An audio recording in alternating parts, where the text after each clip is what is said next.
Hello dear students, welcome today's class. आज की नई क्लास में आप सभी का स्वागत है। बेटा, बोर्ड परीक्षार्थियों के लिए स्पेशल क्वेश्चन बैंक के नाम से एक सीरीज का शुभारंभ कर रहा हूं। उसकी ये पहली क्लास है।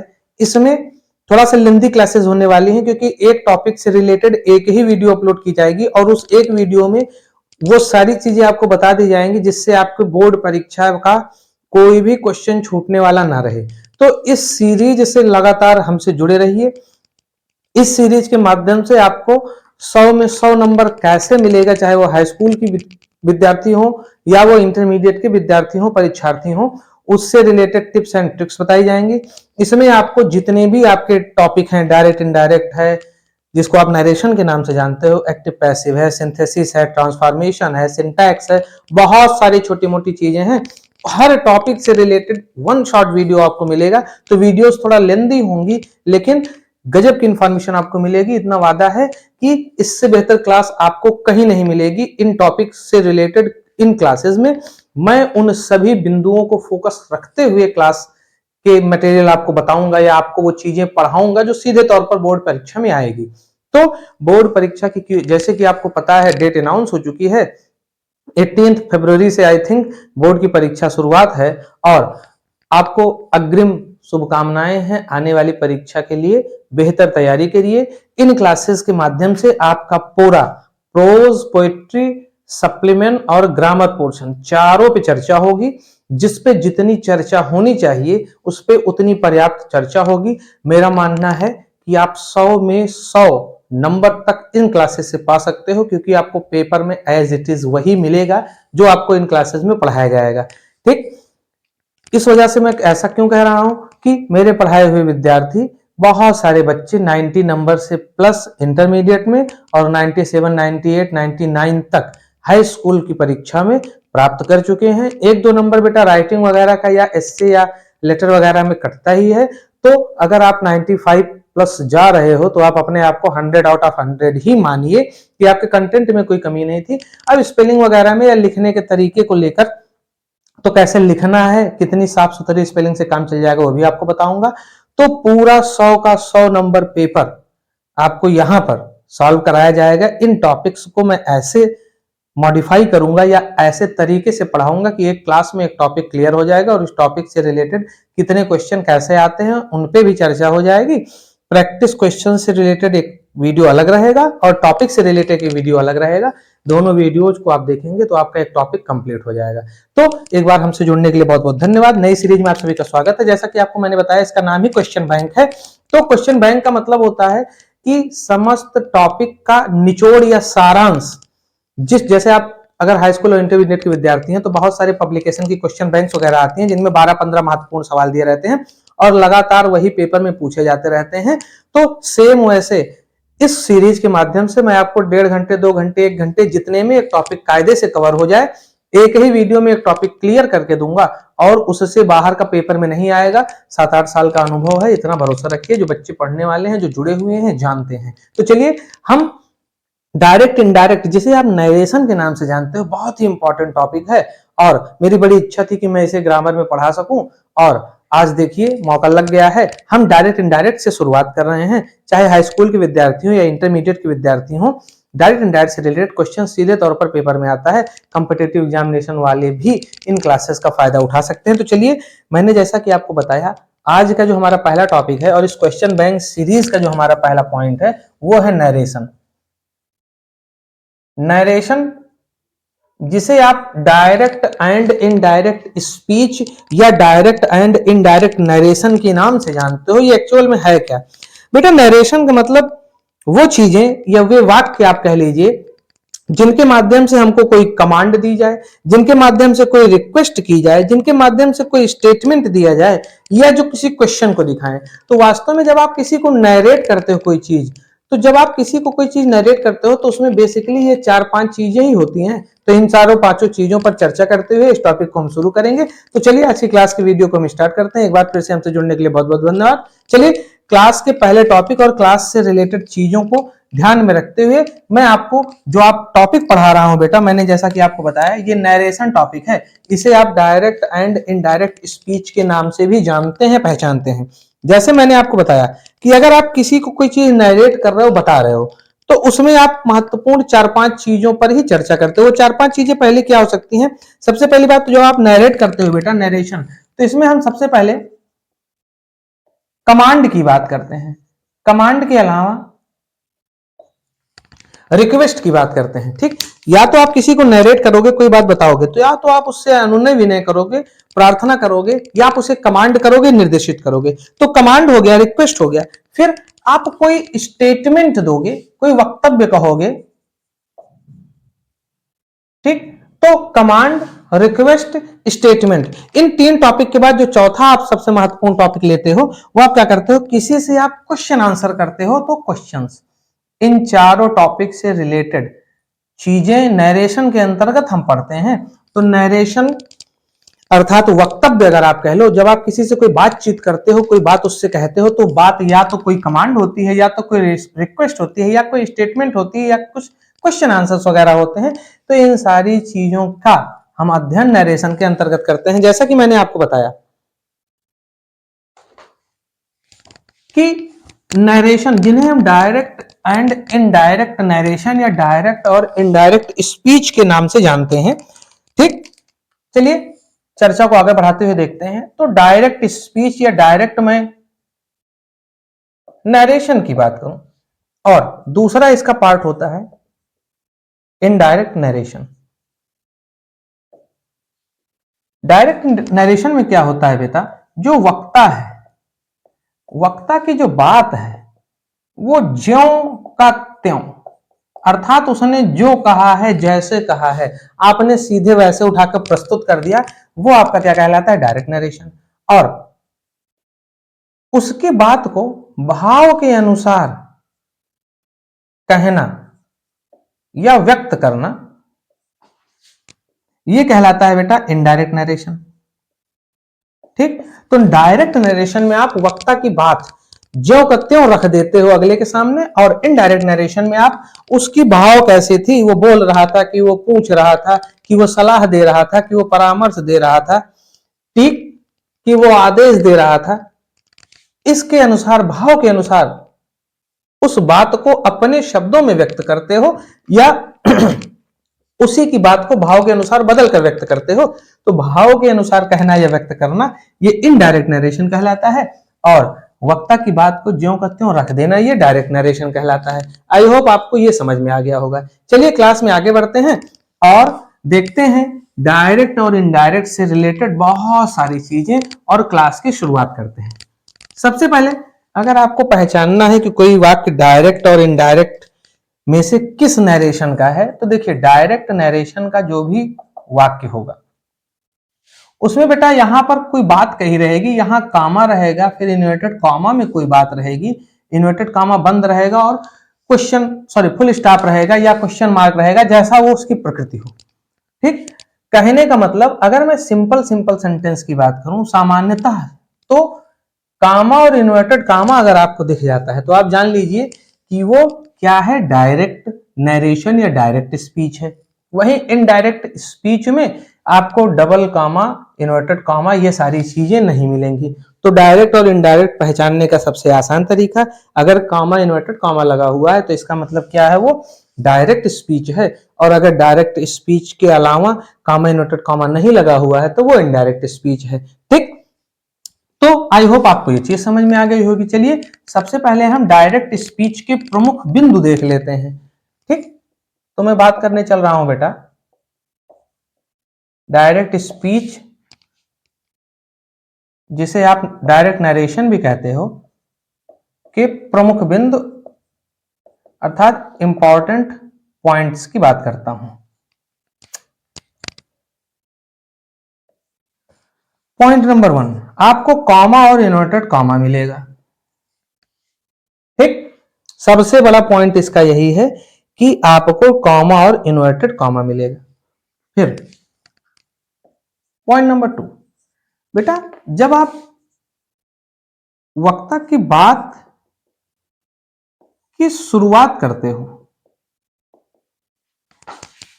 तो उसमें जो वर्ब आता है बेटा, उसे हम रिपोर्टिंग वर्ब के नाम से जानते हैं, जो कि कॉमा के इधर वाला हिस्सा रहता है, ठीक।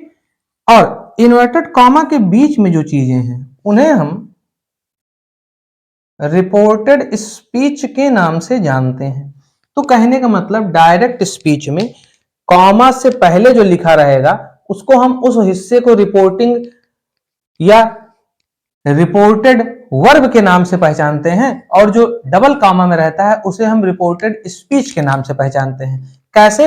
एक एग्जांपल के द्वारा आपको समझाने का प्रयास करता हूं। तो डायरेक्ट स्पीच के प्रमुख बिंदु में सबसे पहले मैंने आपको क्या बताया, कॉमा और इन्वर्टेड कॉमा मिलेगा, और कॉमा से पहले जो रहेगा वो रिपोर्टेड या रिपोर्टिंग वर्ब कहलाएगा, और कॉमा के बाद वाला जो रहेगा डबल कॉमा में वो रिपोर्टेड स्पीच कहलाएगा। कैसे? जरा कुछ ऐसे समझिए, कुछ ऐसे समझिए बेटा। जैसे मैंने आपको क्या बताया कि ये जो डायरेक्ट स्पीच है उसके दो भाग होते हैं, ठीक। पहला जो भाग है बेटा वो कॉमा से पहले लिखा जाता है, जिसे आप रिपोर्टेड या रिपोर्टिंग वर्ब कहते हो। दूसरा भाग इन्वर्टेड कॉमा में लिखा जाता है, जिसे आप रिपोर्टिंग स्पीच या रिपोर्टेड स्पीच के नाम से पहचानते हो, ठीक। तो सबसे पहले डायरेक्ट स्पीच के प्रमुख बिंदु में हमने जाना कि कॉमा और इन्वर्टेड कॉमा सेंटेंस में लिखा रहता है। कॉमा से पहले वाला रिपोर्टिंग वर्ब है और कॉमा के बाद वाला रिपोर्टिंग स्पीच या रिपोर्टेड स्पीच है। रिपोर्टिंग वर्ब में बेटा जो वक्ता ने कहा है, ठीक, उसमें जो वर्ब है अर्थात वक्ता की कही गई बात को जिस वर्ब से हम शुरू करते हैं, ठीक, तो आप ऐसे कर लीजिए इसको, वक्ता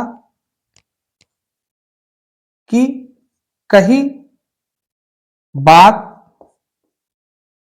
का वर्ब, ऐसे समझ लीजिए, वो रिपोर्टिंग वर्ब कहलाता है। और रिपोर्टेड स्पीच में वक्ता ने क्या कहा है वो वक्ता की बात लिखी रहती है। तो अगर मैं रिपोर्टिंग वर्ब और रिपोर्टेड स्पीच के बारे में थोड़ा सा आपको जानकारी दूं, तो वक्ता जब बात कहना शुरू करता है तो जिस वर्ब से वो बात कहने की शुभारंभ करता है या आरंभ करता है उसे हम रिपोर्टिंग वर्ब कहते हैं, और जो वो बात कहता है उसे हम रिपोर्टेड स्पीच कहते हैं। इस हिसाब से समझिए। चलिए मैं आपको एग्जाम्पल के द्वारा समझाता हूं। देखिए, जैसे मैंने कहा Sameer said, comma inverted comma,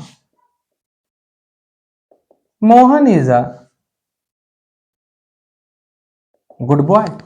देखिए, कॉमा से पहले ये जो सेड वाला हिस्सा है बेटा ये रिपोर्टिंग वर्ब कहलाएगा, और डबल कॉमा में जो बात कही गई है उसको हम रिपोर्टेड स्पीच अर्थात आरएस कहते हैं।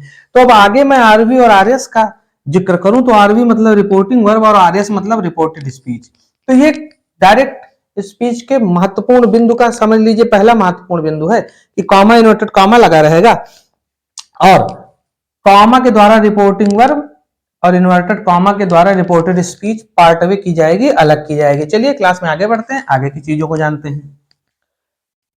अगर मैं अगले पॉइंट जो भी हो नेक्स्ट पॉइंट उसकी बात करूं बेटा, तो आप ध्यान दीजिएगा कि रिपोर्टिंग वर्ब जो होती है उसके बाद कॉमा लगा रहता है, फिर डबल कॉमा से इन्वर्टेड कॉमा से आपका रिपोर्टेड स्पीच शुरू होता है। एक चीज।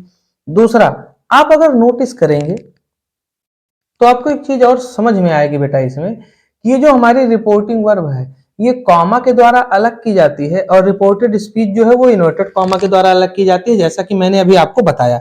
दूसरी चीज आप नोटिस करिएगा, और जब आपने पढ़ा होगा या आपने अभी तुरंत पढ़ रहे हो, अगर आप टॉपिक नहीं पढ़े हो या भूल चुके हो तो आप थोड़ा ध्यान देंगे, जो भी बेटा हमारा ये डबल इन्वर्टेड कॉमा वाला रहेगा इसका जो प्रथम अक्षर रहेगा, प्रथम अल्फाबेट या वर्ण में कह लूं, ठीक, या अगर आप शब्द लिख रहे हो तो शब्द का जो पहला इनिशियल रहेगा वो हमेशा बेटा क्या रहेगा, कैपिटल रहेगा, ठीक। जैसे मैंने अभी आपको बताया, मैंने कहा Ram said comma inverted comma Ramesh, तो रमेश का ये जो आर रहेगा बेटा ये हमेशा कैपिटल में रहेगा, इसे आप थोड़ा सा ध्यान रखिएगा नहीं तो आपसे गलती हो जाएगी। तो अंदर के भाग का जो प्रथम अक्षर होता है वो हमेशा क्या होता है, कैपिटल होता है। किसके अंदर के भाग का, जो डबल इन्वर्टेड कॉमा में रिपोर्टेड स्पीच लिखी गई है उसका। अब हम जानेंगे, चलिए हम देखते हैं डायरेक्ट से इनडायरेक्ट परिवर्तन के महत्वपूर्ण बिंदुओं को।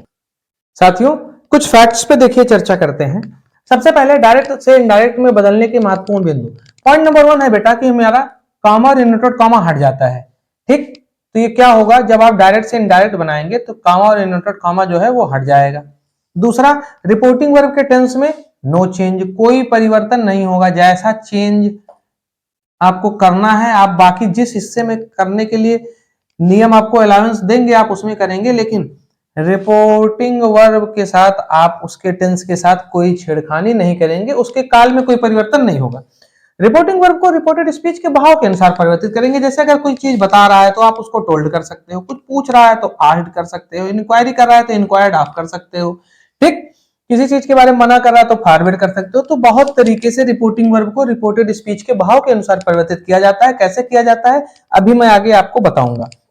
पॉइंट नंबर 4 देखिए, रिपोर्टिंग वर्ब के बाद जो उचित कंजंक्शन है, जब आप कॉमा इनवर्टेड कॉमा हटाओगे ना बेटा, रिपोर्टिंग वर्ब के बाद देखिए कॉमा लगा रहता है और रिपोर्टेड स्पीच की शुरुआत में डबल इनवर्टेड कॉमा ऐसे लगा रहता है ना, इनवर्टेड कॉमा डबल कॉमा वाला। तो जब आप कॉमा इनवर्टेड कॉमा हटाओगे, रिपोर्टिंग वर्ब का कॉमा और रिपोर्टेड स्पीच की शुरुआत का इनवर्टेड कॉमा ये तो हट जाता है, तो आप इसके बीच में कोई कनेक्टिव लगाओगे। अब वो भाव के अनुसार दैट लग सकता है, क्वेश्चन वर्ड वगैरह शुरुआत में आते हैं तो इफ या वेदर लगता है, बहुत सारी चीजें आगे आपको बताऊंगा मैं।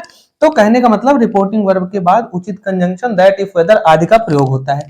पांचवा और अंतिम पॉइंट है, टेंस के साथ, प्रोनाउन के साथ, टाइम के साथ और पोजीशन के साथ, इन चारों के साथ टेंस भी बदलेगा, प्रोनाउन भी बदलेगा, टाइम सूचक कोई शब्द रहेगा तो वो बदलेगा और पोजीशन सूचक कोई शब्द रहेगा तो वो बदलेगा। ये सारे परिवर्तन जो होंगे बेटा वो रिपोर्टेड स्पीच में होंगे। रिपोर्टिंग वर्ब के आप टाइम या टेंस में कोई परिवर्तन नहीं कर सकते हो। तो आई होप आपको ये इतनी चीजें समझ में आ गई होंगी। चलिए मैं इसे रफ करता हूं और क्लास में आगे बढ़ते हैं और हम जानेंगे कि रिपोर्टिंग वर्ब और रिपोर्टेड स्पीच ये टॉपिक डायरेक्ट का एक हिस्सा है। डायरेक्ट से इनडायरेक्ट बनाने के लिए कितने प्रकार के सेंटेंस आते हैं, उनको हम कितने भागों में बांटे हैं, उन पे चर्चा, और फिर भागों के जो भी प्रकार हैं उन प्रकारों के अंतर्गत जितनी भी चीजें आती हैं, नियम कानून, सभी पे चर्चा करेंगे। तो चलिए क्लास को आगे बढ़ाते हैं और फटाफट मैं नोट करके आपके सामने प्रस्तुत होता हूं कि हम प्रयोग की दृष्टि से वाक्यों को कितने भागों में बांटते हैं और फिर उनसे रिलेटेड कौन कौन से नियम कानून हैं। क्लास बहुत लेंदी ना हो जाए, इस वजह से मैं लिखने के बाद आपके सामने उपस्थित होऊंगा, नहीं तो चलती क्लास में भी मैं लिख सकता हूं, लेकिन फिर क्लास बिना मतलब कि घंटे डेढ़ घंटे और लंबी खींचेगी तो उसका कोई अर्थ नहीं है। तो चलिए मैं सेंटेंसेज के काइंड्स को नोट कर लेता हूं जिन पे हम चर्चा करेंगे और फिर मैं आपसे मुलाकात करता हूं। विद्यार्थियों, जैसा कि मैंने आपको बताया कि डायरेक्ट से इनडायरेक्ट में बदलने के महत्वपूर्ण बिंदुओं में हम आगे बढ़ेंगे तो हम देखते हैं कि अर्थ के दृष्टि से हम सेंटेंसेज को 5 प्रकार में बांटते हैं। आप बेसिकली ये जानते भी हो कि कोई भी सेंटेंस अर्थ की दृष्टि से या प्रयोग की दृष्टि से 5 तरीके से यूज किया जाता है। आपको मैं सेंटेंसेस के पार्ट्स के बारे में और काइंड्स के बारे में बता रहा था, तो मैंने आपको बताया था असर्टिव जिसमें अफर्मेटिव और नेगेटिव आता है, इंटेरोगेटिव, इंपरेटिव, ऑब्जेक्टिव और एक्सक्लेमेटरी।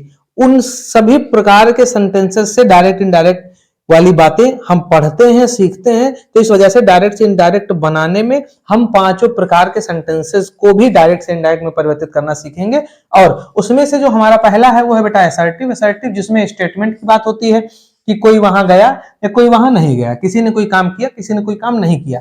तो स्टेटमेंट है तो बेटा स्टेटमेंट या तो अफर्मेटिव होगा जिसमें अफर्मेशन होगा, और या तो क्या होगा, निगेशन होगा, अर्थात वो क्या होगा, नेगेटिव होगा। ठीक, फिर आप प्रश्न पूछोगे कि भाई क्यों गया, कैसे गया, तो इंटेरोगेटिव होगा। फिर आप किसी को आदेश दे सकते हो कि वहां जाओ, या आप रिक्वेस्ट कर सकते हो कि कृपया वहां जाओ। फिर आप ऑप्टेटिव अर्थात विश इच्छा व्यक्त करते हो। अब किसी के प्रति आपकी अच्छी इच्छाएं हो सकती हैं कि भगवान करे उसका भला हो जाए, किसी को आप चाहते हो कि भगवान करे मर जाए या नरक में जाए। आप प्रेयर करते हो कि भगवान उसको दीर्घायु करें, भगवान उसे पुत्र रत्न प्रदान करें, ऐसा। फिर आप एक्सक्लेमेशन अर्थात एक्सक्लेमेटरी सेंटेंसेस की चर्चा करते हो जिसमें आप स्ट्रॉन्ग फीलिंग्स की बात करते हो, जिसमें आप सुख दुख करुणा, ठीक, इन सभी चीजों पर चर्चा करोगे। तो अर्थ की दृष्टि से डायरेक्ट इनडायरेक्ट में भी हम 5 प्रकार के सेंटेंसेस पे चर्चा करेंगे, जिसमें से पहला सेंटेंस है मेरा असर्टिव सेंटेंस। तो चलिए हम असर्टिव सेंटेंस से रिलेटेड नियमों कानूनों पे चर्चा करते हुए क्लास को आगे बढ़ाते हैं। और सबसे पहले हम डायरेक्ट इनडायरेक्ट के काइंड्स ऑफ सेंटेंसेस में जो 5 प्रकार के सेंटेंस है उसमें जो पहला सेंटेंस है असर्टिव, उस पर चर्चा करते हुए हम क्लास को आगे कंटिन्यू करेंगे। तो साथियों, जैसा कि मैंने आपको बताया, सबसे पहले हम असर्टिव सेंटेंसेस पे चर्चा करेंगे। तो इसमें वक्ता के द्वारा जो कही गई बातें होती हैं उन पे हम चर्चा करते हैं। जैसा कि मैंने आपको बताया, इसमें स्टेटमेंट आते हैं। तो स्टेटमेंट बेटा पॉजिटिव सेंस भी रखते हैं, अर्थात इसमें हम अफर्मेटिव सेंटेंसेस के बारे में पढ़ेंगे। और स्टेटमेंट नेगेटिव सेंस भी रखते हैं, तो हम इसमें नेगेटिव सेंटेंसेस के बारे में भी पढ़ेंगे। तो सबसे पहले देखिए, हम असर्टिव सेंटेंस की जब भी बात करते हैं, तो अगर मैं डायरेक्ट से इनडायरेक्ट में परिवर्तन के नियमों की चर्चा करूं, ठीक, तो हम सबसे पहले चर्चा करने चल रहे हैं असर्टिव सेंटेंस के अंतर्गत डायरेक्ट से इनडायरेक्ट में परिवर्तन के नियमों की। तो अगर असर्टिव सेंटेंसेस का आपको डायरेक्ट इनडायरेक्ट बनाना है, तो मैं कुछ पॉइंट लिखते चल रहा हूं, इसे समझिए। सबसे पहले आप कॉमा, इनवर्टेड कॉमा क्या करेंगे, हटा देंगे। पॉइंट नंबर 2, जो रिपोर्टिंग वर्ब के बाद कॉमा क्या करेंगे, हटाकर जो आप कनेक्टिव लगाते हो बेटा, ठीक, उसमें किसका प्रयोग होगा, दैट का प्रयोग होगा। इसे याद रखिएगा कि असर्टिव सेंटेंसेस में कनेक्टिव दैट लगता है। तो सबसे पहला काम मैंने क्या किया, कॉमा इनवर्टेड कॉमा हटाया, मैंने कनेक्टिव दैट लगाया। अब पॉइंट नंबर 3, रिपोर्टिंग वर्ब में बेटा वैसे तो कोई परिवर्तन नहीं होता, अर्थात अगर वो से आया है या सेज से शुरू करिए। अगर रिपोर्टिंग वर्ब सेज आया है तो डायरेक्ट से इनडायरेक्ट बनाते समय रिपोर्टिंग वर्ब सेज ही रहेगा। से आया है तो से रहेगा, टेल आया है तो टेल रहेगा, टोल्ड आया है तो टोल्ड रहेगा। जो भी रिपोर्टिंग वर्ब दिया गया है, मैंने आपको बताया रिपोर्टिंग वर्ब के टेंस में कोई परिवर्तन नहीं करते हैं। और अगर रिपोर्टिंग वर्ब ऐसे हैं कि सेज है, तो रिपोर्टिंग वर्ब जो डायरेक्ट में ऐसा है, इनडायरेक्ट बनाते समय आप सेज को सेज रहने दोगे, से है तो से को से रहने दोगे, टेल है तो टेल को टेल रहने दोगे, टोल्ड है तो टोल्ड को टोल्ड ही रहने दोगे। अगर सेज के बाद बेटा सेज प्लस 2s आता है, तब आप उसको टेल्स में परिवर्तित करोगे, इसे याद रखिएगा। सेम ऐसे से टू आ गया तो आप उसे टेल में परिवर्तित करोगे।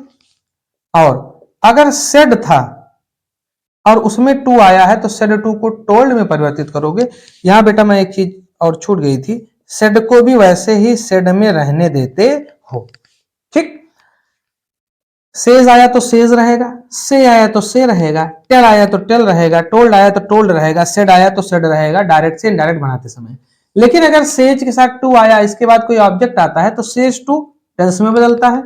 से के साथ टू आता है, बाद में ऑब्जेक्ट रहता है, तभी टू आता है जानिए, तो से टू को टेल में बदलोगे और सेड टू को आप टोल्ड में बदलोगे। तो आई होप आपको ये तीनों पॉइंट समझ में आ गए होंगे। चलिए मैं इसे रफ करता हूं और हम फिर कुछ और महत्वपूर्ण बिंदुओं पर चर्चा करेंगे। अगला जो पॉइंट है हमारा बेटा, अगर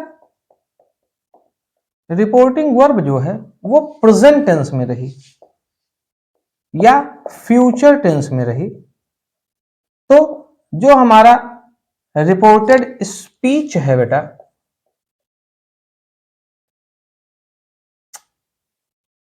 उसके टेंस में कोई परिवर्तन नहीं होगा। फिर से समझिए, अगर हमारी रिपोर्टिंग वर्ब प्रेजेंट टेंस या फ्यूचर टेंस की रही, तो रिपोर्टेड स्पीच के टेंस में कोई परिवर्तन नहीं होगा। कैसे, एग्जांपल द्वारा समझिए। जैसे मैंने कहा Sita says comma inverted comma Mohan is a good boy. आप क्या करोगे, जैसे मैंने बताया था सेज है तो आप सेज को बदल नहीं सकते, तो आपने क्या किया, इनडायरेक्ट बनाते समय Sita says comma inverted comma हटाया और क्या लगाया, दैट लगाया। और क्योंकि ये प्रेजेंट टेंस में है, यहां पर कोई परिवर्तन वर्ब में हो नहीं सकता, ठीक, तो इस वजह से Mohan is a good boy वैसे आप उतार लोगे। सेम वैसे अगर सीता यहां पर विल से होता तो ये फ्यूचर टेंस होता, तो यहां पर भी आप वैसे ही विल से उतार लेते और दैट के साथ बाकी बचा हुआ सेंटेंस उतार लेते। तो कहने का मतलब कि अगर प्रेजेंट टेंस में रिपोर्टिंग वर्ब रही या रिपोर्टिंग वर्ब फ्यूचर टेंस में रही, कहने का मतलब वर्ब की फर्स्ट फॉर्म में यस या ई है सब्जेक्ट के अनुसार, सिंगुलर है तो, सब्जेक्ट प्लूरल है तो केवल वर्ब की फर्स्ट फॉर्म। दूसरा, विल से या शैल से ऐसा आ गया तो रिपोर्टेड स्पीच में टेंस में कोई परिवर्तन नहीं होगा। हाँ, इधर परिवर्तन कैसे होता है बेटा, ऐसे समझिए, जैसे परिवर्तन इसमें नहीं होगा ये तो समझ में आता है, लेकिन अगर ऐसे आ गया कि मान लीजिए Rekha says to Meera, comma inverted comma, थोड़ा सा और इधर से लिखना था, फिर से पूरा सेंटेंस लिख दे रहा हूं। अगर मान लीजिए ऐसा आ गया, Rekha says to Meera, comma inverted comma, Ravi is a good teacher. अब मैंने आपको बताया कि रिपोर्टिंग वर्ब के प्रेजेंट या फ्यूचर में रहने पर रिपोर्टेड स्पीच में कोई परिवर्तन नहीं रहेगा, तो कामा इनवर्टेड कॉमा हटाकर दैट लगाकर इन चीजों को तो वैसे उतार लोगे।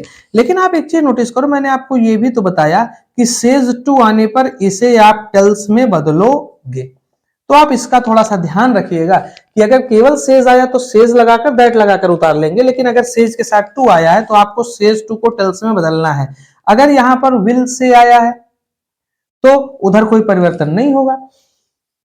ठीक, तो मैंने आपको यहां बताया था कि सेज आया तो सेज के साथ अगर ऑब्जेक्ट नहीं है तो टू भी नहीं लगा रहेगा, तो आप दैट लगाकर कामा इनवर्टेड कॉमा हटाकर जोड़ दोगे। लेकिन अगर सेज टू आया है तो आपको टेंस में बदलना है। सेम ऐसे एक और एग्जांपल देखिए,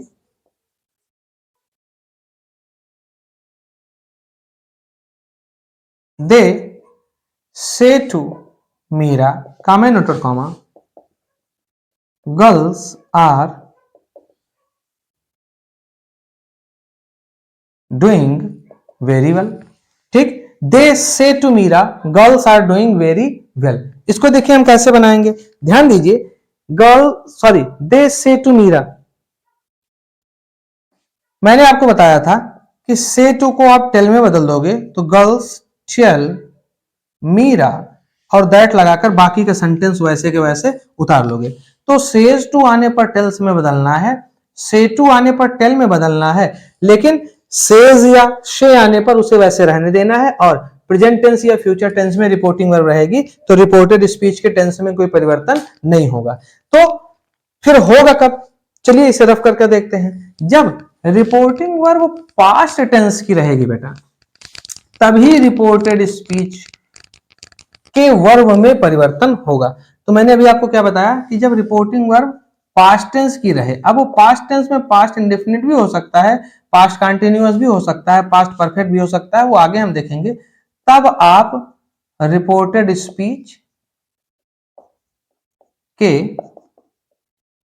टेंस में परिवर्तन करोगे, अन्यथा आप नहीं कर सकते। रिपोर्टिंग वर्ब के पास्ट टेंस में रहने पर ही रिपोर्टेड स्पीच के टेंस में परिवर्तन होगा। कैसे, Ram said comma inverted comma, यहां कुछ लिखा गया, आप जब इसको बदलोगे तो राम सेड दैट, यहां जो लिखा गया उसमें जो टेंस रहेगा अर्थात जो वर्ब रहेगा उसमें परिवर्तन होगा। कैसे, मैं भी आपको बताऊंगा।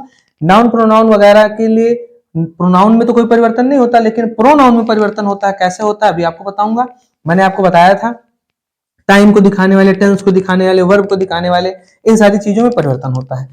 बताने का मेरा मतलब ये था कि सेड आया तो आप लगा दोगे, यहां पर भी अगर ऐसे आ गया, जैसे अगर मैं दूसरे एग्जांपल की बात करूं, सेम इसी को देख लीजिए, राम सेड टू मी आ गया, कामा इनवर्टेड कॉमा, यहां का आ रहा है कोई मतलब नहीं, क्योंकि अभी मैंने आपको नियम बताया नहीं, आगे बताऊंगा तब आप जानेंगे। सेड टू आ गया तो आप इसे किस में बदल दीजिएगा, फटाक से टोल में बदल दीजिएगा। तो इधर के परिवर्तन तो ऐसे होंगे, इधर के कैसे होंगे उस पर हम चर्चा करने चल रहे हैं। तो अगला जो हमारा टॉपिक है वो है रिपोर्टिंग वर्ब के पास्ट टेंस में होने पर रिपोर्टेड स्पीच के टेंस में जो परिवर्तन होता है वो कैसा होता है। ठीक, जैसा कि मैंने आपको बताया कि अगर रिपोर्टिंग वर्ब पास्ट टेंस में है, ठीक, आरवी अगर किस में है बेटा, पास्ट टेंस में है, तो रिपोर्टेड स्पीच के टेंस में भी परिवर्तन होगा। कैसे होगा, जरा ध्यान दीजिए। जो हमारा प्रेजेंट टेंस होगा वो बदल जाएगा पास्ट टेंस में। प्रेजेंट टेंस पास्ट टेंस में बदलेगा कैसे? जैसे प्रेजेंट अगर मान लीजिए वो इंडेफिनिट है, अर्थात वर्ब की फर्स्ट फॉर्म या वर्ब की फर्स्ट फॉर्म में यस या ईएस है अथवा डू या डज का प्रयोग किया गया है, ये सभी पास्ट इंडेफिनिट में जाएगा, अर्थात वर्ब की सेकेंड फॉर्म में जाएगा और डू या डज की जगह पर डिड हो जाएगा। ठीक, फिर से समझिए, प्रेजेंट इंडेफिनिट टेंस बदल जाएगा पास्ट इंडेफिनिट टेंस में। सेम वैसे प्रेजेंट कंटीन्यूअस जो टेंस होगा बेटा, अर्थात इज, एम, आर और वर्ब की आईएनजी फॉर्म, वो बदलेगा पास्ट कंटीन्यूअस में। कैसे? वाज या वर और वर्ब की आईएनजी फॉर्म में। तो प्रेजेंट इंडेफिनिट बदलेगा पास्ट इंडेफिनिट में और प्रेजेंट कंटीन्यूअस बदलेगा पास्ट कंटीन्यूअस में। आई होप आपको यह समझ में आ गया होगा। वर्ब की फर्स्ट फॉर्म उसमें यस या यस या डू या डज आया तो वर्ब की सेकंड फॉर्म और डिड। सेम वैसे बेटा प्रेजेंट जो परफेक्ट होगा वो बदलेगा पास्ट परफेक्ट में। कहने का मतलब हैज हैव के साथ वर्ब की थर्ड फॉर्म जाएगी हैड के साथ वर्ब की थर्ड फॉर्म। तो प्रेजेंट इंडेफिनिट बनेगा पास्ट इंडेफिनिट, प्रेजेंट कंटीन्यूअस बनेगा पास्ट कंटीन्यूअस, प्रेजेंट परफेक्ट बनेगा पास्ट परफेक्ट। कैसे? अभी मैं आपको एग्जांपल द्वारा आपको समझाऊंगा। इसके बाद देखिए आगे कैसे परिवर्तन होगा।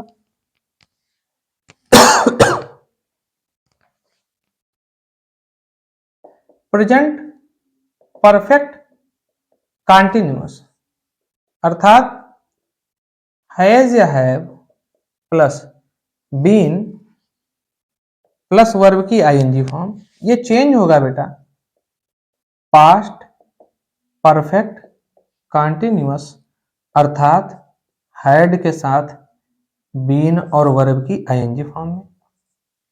कहने का मतलब पूरे प्रेजेंट टेंस का पूरा पास्ट टेंस बन जाएगा। प्रेजेंट इंडेफिनिट पास्ट इंडेफिनिट में, प्रेजेंट कंटीन्यूअस पास्ट कंटीन्यूअस में, प्रेजेंट परफेक्ट पास्ट परफेक्ट में और present perfect continuous past perfect continuous में।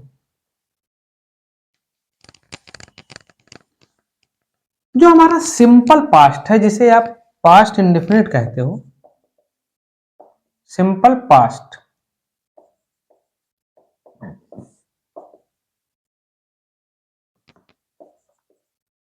जिसे आप पास्ट इंडेफिनिट के नाम से जानते हो, अर्थात वर्ब की सेकंड फॉर्म रहती है अफर्मेटिव में और निगेटिव में डिड रहता है, ये जाएगा बेटा पास्ट परफेक्ट में, अर्थात हैड के साथ वर्ब की थर्ड फॉर्म में।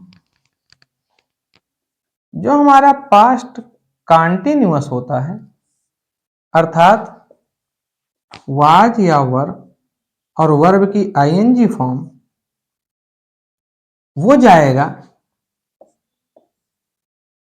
पास्ट परफेक्ट कंटीन्यूअस में, अर्थात हैड बीन और वर्ब की आईएनजी फॉर्म में।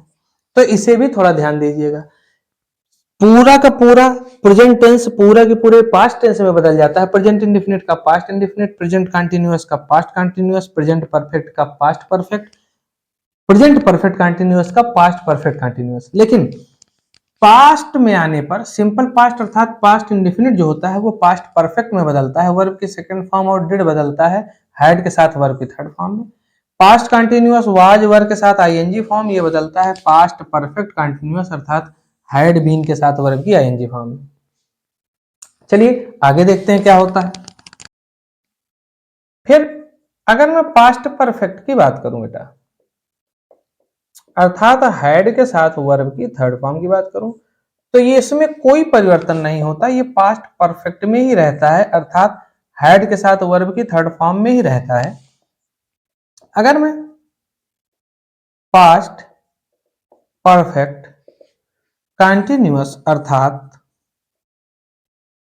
हैड बीन और वर्ब की आईएनजी की बात करूं, तो ये पास्ट परफेक्ट कंटिन्यूअस अर्थात हैड बीन के साथ वर्ब की आईएनजी फॉर्म में ही रहता है, इसमें भी कोई परिवर्तन नहीं होता। तो पास्ट इंडेफिनिट का पास्ट परफेक्ट बनता है, पास्ट कंटिन्यूअस का पास्ट परफेक्ट कंटिन्यूअस बनता है, लेकिन पास्ट परफेक्ट और पास्ट परफेक्ट कंटिन्यूअस में इन दोनों में बेटा नो चेंज रहता है, कोई भी परिवर्तन नहीं होती है वर्ब में। ठीक, चलिए आगे देखते हैं। अब फ्यूचर की जो बात होती है उसमें बेटा कंडीशनल सेंटेंसेस के रूप में उनको चेंज करते हैं, जैसे विल का वुड हो जाता है, शैल का शुड हो जाता है। ठीक, तो हम उसको मॉडल ऑक्सिलरीज के रूप में जब अभी आगे चार्ट के माध्यम से समझ लेंगे कि और कौन सी चीजें हैं जो परिवर्तित होती हैं। तो चलिए उसको देख लेते हैं।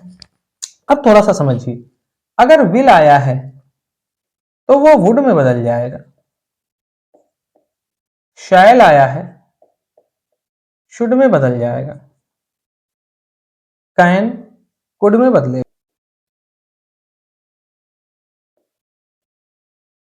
विल का वुड, शैल का शुड, कैन का कुड और मे का माइट हो जाता है। तो इन सारी चीजों पर ध्यान दीजिएगा।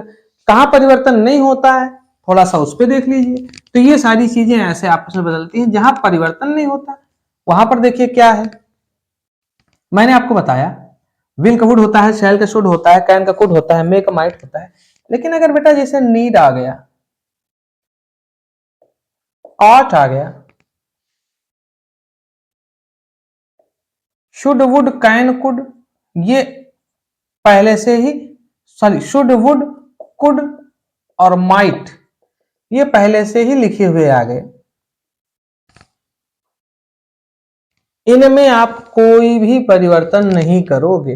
कहने का मतलब अगर नीड है तो नीड ही रहेगा, ऑट है तो ऑट ही रहेगा, वुड शुड कुड माइट वगैरह है तो ये ऐसे ही रहेगा, इसमें कोई परिवर्तन नहीं होगा। हाँ, विल का वुड होगा, शैल का शुड होगा, कैन का कुड होगा और मे का माइट होगा। तो आई होप आपको ये भी समझ में आ गया होगा।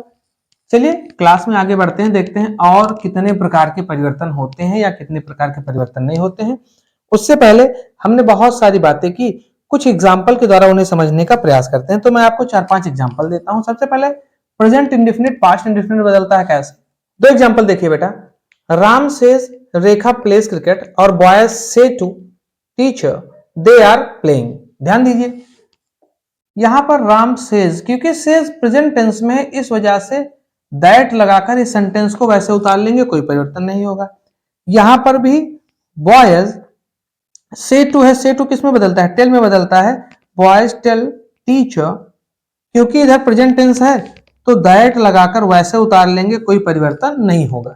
किंतु मैंने आपको बताया अगर ये प्रेजेंट टेंस का ना होकर पास्ट टेंस का होता तो देखिए फिर टेंस के अनुसार परिवर्तन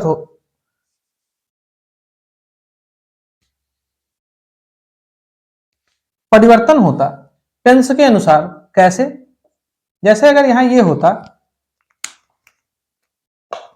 राम सेड, अब देखिए क्या हो जाता,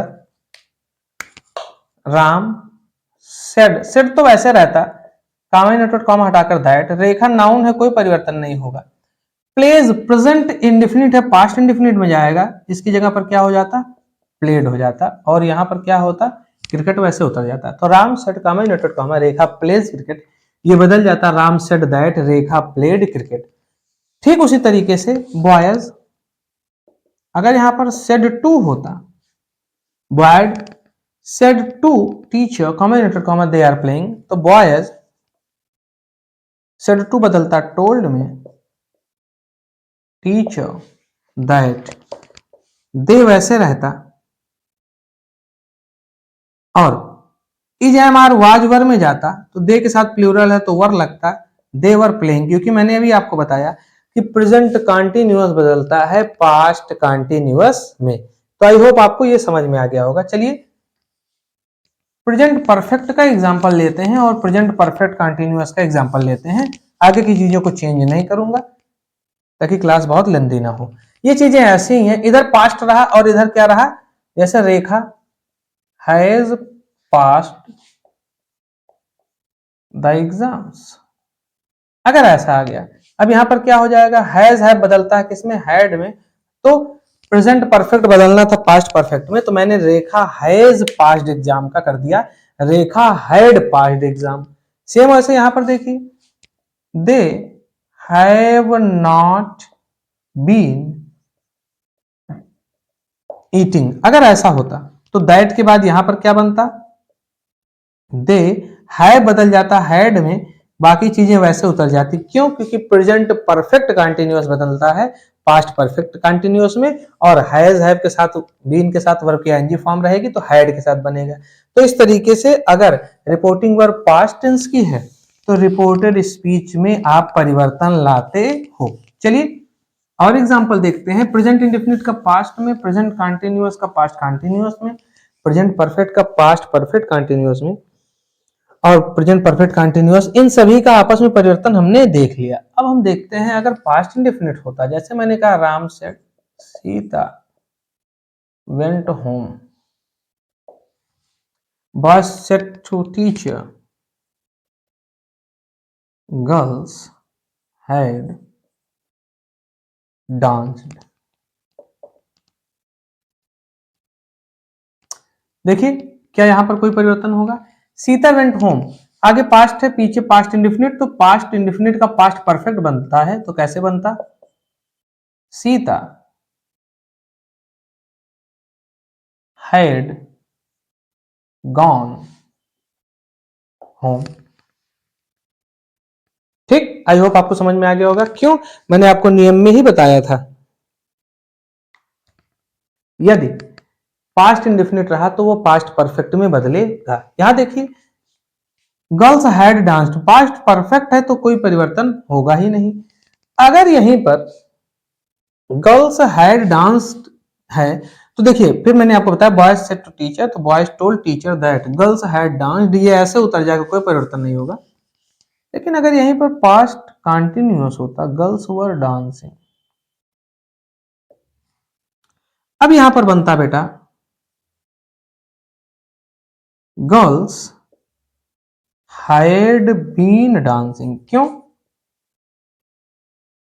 क्योंकि पास्ट कंटिन्यूअस बदलता है पास्ट परफेक्ट कंटिन्यूअस में। तो प्रेजेंट इंडेफिनिट का पास्ट इंडेफिनिट, प्रेजेंट कंटिन्यूअस का पास्ट कंटिन्यूअस, प्रेजेंट परफेक्ट का past perfect, present perfect continuous का past perfect continuous, past indefinite का पास्ट परफेक्ट में, पास्ट कंटिन्यूअस का पास्ट परफेक्ट कंटिन्यूअस, इतने में परिवर्तन होता है। पास्ट परफेक्ट आ जाए वैसे का वैसा रहता है, पास्ट परफेक्ट कंटिन्यूअस आ जाए वैसे का वैसा रहता है। दूसरी चीज, कैन का कुड, मेक माइट, विल का वुड, शैल का शुड बनता है। नीड ऑट मस्ट वगैरह ये सब आ जाए तो इनमें कोई परिवर्तन नहीं होता है। लिस्ट में मैंने मस्ट इंक्लूड करना शायद भूल गया था, अभी आपको दोबारा लिस्ट बनाऊंगा। ये तो भी बेसिक चीजें आप पढ़ रहे हो, तो आई होप आपको ये चीजें समझ में आ गई होंगी। चलिए इन्हीं में चेंजेस करते हुए मैं माइट वाला भी देख लेते हैं। जैसे Ram said Sita will go, Mohan में फॉल।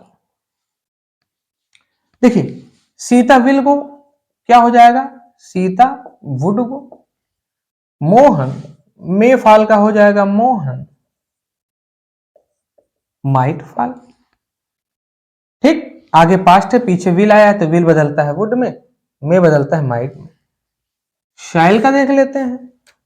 मैंने कहा अब शैल का शुड करने में बेटा फिर आपको आई और वी प्रोनाउन यूज करना पड़ेगा। प्रोनाउन के रूल से संबंधित नियम आगे आपको पढ़ना है, तो मैं यहां पर शैल का छोड़ रहा हूं, मस्ट का देख लेते हैं। जैसे मैंने कहा कि boys must obey the rules, तो Ram said that boys must में भी बेटा कोई परिवर्तन नहीं होता, boys must obey the rules वैसे उतार लिया जाता है। तो विल का वुड, शैल का शुड, कैन का कुड और मे का माइट आप इस तरीके से यूज में लाते हो। कैन का एग्जांपल देखिए, बॉयज कैन गो होम, आगे पास्ट है तो कैन बदल जाएगा बॉयज कुड गो होम। तो अभी तक की क्लास में हमने जाना कि कैसे रिपोर्टिंग वर्ब के प्रेजेंट या फ्यूचर पे रहने पर कोई परिवर्तन नहीं होता रिपोर्टेड स्पीच में, लेकिन रिपोर्टिंग वर्ब के पास्ट टेंस में होने पर रिपोर्टेड स्पीच के टेंस में कैसे परिवर्तन होता है कि प्रेजेंट इंडेफिनिट पास्ट में, present continuous past continuous, present perfect past perfect continuous, ऐसे ऐसे करके मैंने चार्ट के माध्यम से और बताते हुए भी और एग्जाम्पल के द्वारा भी आपको समझाया कैसे चेंजेस होते हैं। चलिए डायरेक्ट इनडायरेक्ट की क्लास में आगे बढ़ते हैं और आगे देखते हैं कि हम किन किन चीजों में डायरेक्ट से इनडायरेक्ट बनाते समय चेंजेस करेंगे। साथियों चलिए आगे देखिए और कहां पर परिवर्तन नहीं होता है। देखिए जब भी रिपोर्टेड स्पीच में वर्ब हैड है तो डायरेक्ट से इनडायरेक्ट बनाते समय कोई परिवर्तन नहीं होगा। यूज्ड टू है तो कोई परिवर्तन नहीं होगा। हैड बेटर है तो कोई परिवर्तन नहीं होगा। हैड रादर रहने पर भी नो चेंज होता है। मैंने इससे पहले भी आपको बताया था कि विल का वुड बनता है, सैल का शुड बनता है, कैन का कुड बनता है और मे का माइट बनता है। इसके अलावा देखिए माइट अगर आ गया कोई परिवर्तन नहीं होगा, वुड आ गया कोई परिवर्तन नहीं होगा, शुड आ गया कोई परिवर्तन नहीं होगा, मस्ट, नीड और ऑट टू इनके भी आने पर कोई परिवर्तन नहीं होता है। तो अगर ये वर्ब रिपोर्टेड स्पीच में आई हैं तो इनमें कोई परिवर्तन नहीं होगा। एग्जाम्पल द्वारा समझिए, जैसे मैंने कहा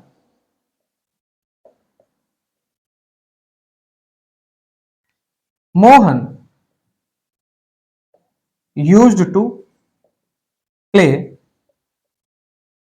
cricket, he said comma inverted comma, Mohan used to play cricket. Used to past की आदत को दिखाता है बेटा, तो इसका मतलब उसने कहा comma inverted comma Mohan cricket खेला करता था। भले ही यहां पर पास्ट टेंस है, मैंने आपको बताया था कॉमा नोटेड कॉमा हटाएंगे दैट लगाएंगे, ठीक। उसके बाद मोहन यूज्ड टू अपने आप को ऐसे रिप्लेस कर देगा, अर्थात अपनी जगह पर फिर वापस आ जाएगा, ऐसे कहिए। इसमें कोई परिवर्तन नहीं होगा। Used to play cricket. अभी यूज्ड टू की जगह पर अगर यहां मस्ट होता, निश्चित रूप से खेलना चाहिए, तो यहां पर भी मस्ट में कोई परिवर्तन नहीं होता। अगर यूज्ड टू पे यहां पर कुड होता तो यहां भी कुड आ जाता, कोई परिवर्तन नहीं होता। अगर यहां पर नीड होता तो यहां पर भी नीड हो जाता, कोई परिवर्तन ना होता। तो मेरे कहने का मतलब है कि मैंने जितनी ये लिस्ट बनाई है वर्ब्स की, ये सभी अगर रिपोर्टेड स्पीच में आए हैं तो रिपोर्टिंग वर्ब के पास्ट टेंस में होने के बावजूद भी इनके साथ कोई परिवर्तन आप नहीं करेंगे। तो आई होप ये समझ में आ गया होगा। अब हमने बहुत सारे नियम पढ़ लिए, थोड़ा 4-6 एग्जाम्पल के द्वारा हम हर नियम को एक बार फिर से रिवाइज करने का प्रयास करते हैं और क्लास को आगे बढ़ाते हैं। सबसे पहले मैंने आपको बताया कि रिपोर्टिंग वर्ब के प्रेजेंट या फ्यूचर में रहने पर कोई परिवर्तन नहीं होगा। रिपोर्टेड स्पीच में केवल कॉमा और इन्वर्टेड कॉमा हटाकर दैट लगाकर आप वाक्य को वैसे का वैसा जोड़ देंगे, ठीक। तो उससे संबंधित पहले हम दो एग्जांपल देख लेते हैं। जैसे मैंने कहा Ram says to me comma inverted comma Radha is a good singer, ठीक। मैं 2-3 एग्जाम्पल पहले बेटा लिख लेता हूं, उसके बाद हम इस पर चर्चा करते हैं। दूसरा ऐसे करिए कि boys will say comma inverted comma girls have done good job. चलिए दो एग्जाम्पल देखते हैं। सबसे पहले मैंने देखा कि ये डायरेक्ट में है, मुझे इसका इनडायरेक्ट बनाना है। मैंने देखा सेज टू आया है, मुझे तुरंत दिख गया कि सेज टू को हम टेल्स में बदलते हैं, तो मैंने बनाया Ram tells me comma inverted comma हटाकर दैट। अब क्योंकि ये प्रेजेंट टेंस है तो यहां कोई परिवर्तन नहीं होगा, तो Radha is a good singer को हम वैसे के वैसे उतार लेंगे। दूसरा देखिए, मैंने देखा बॉयज विल से, विल का वुड बनता है बेटा, लेकिन रिपोर्टेड स्पीच में बनता है। रिपोर्टिंग वर्ब के साथ आप कोई छेड़खानी नहीं करोगे, पीछे के मैं नियमों में बताते हुए आया हूं। तो बॉयज विल से दैट, अब फिर से वैसे तो हैव का हैड बनता है, मैंने नियम में आपको बताया, लेकिन क्योंकि ये फ्यूचर टेंस में है तो यहां कोई परिवर्तन नहीं होगा। अब जरा ध्यान से समझिए, अगर यही चीजें ऐसे ना होती, अगर आगे के ये वर्ब जो हैं ये प्रेजेंट या फ्यूचर में ना होते, तो मैं कुछ इनको ऐसे कर रहा हूं, जरा आप समझिएगा कि क्या परिवर्तन हो जा रहा है, ठीक। प्रेजेंट या फ्यूचर में ना होकर अगर ये पास्ट में होते तो क्या होता। जैसे मैंने कहा Ram said comma inverted comma Radha sings sweet songs.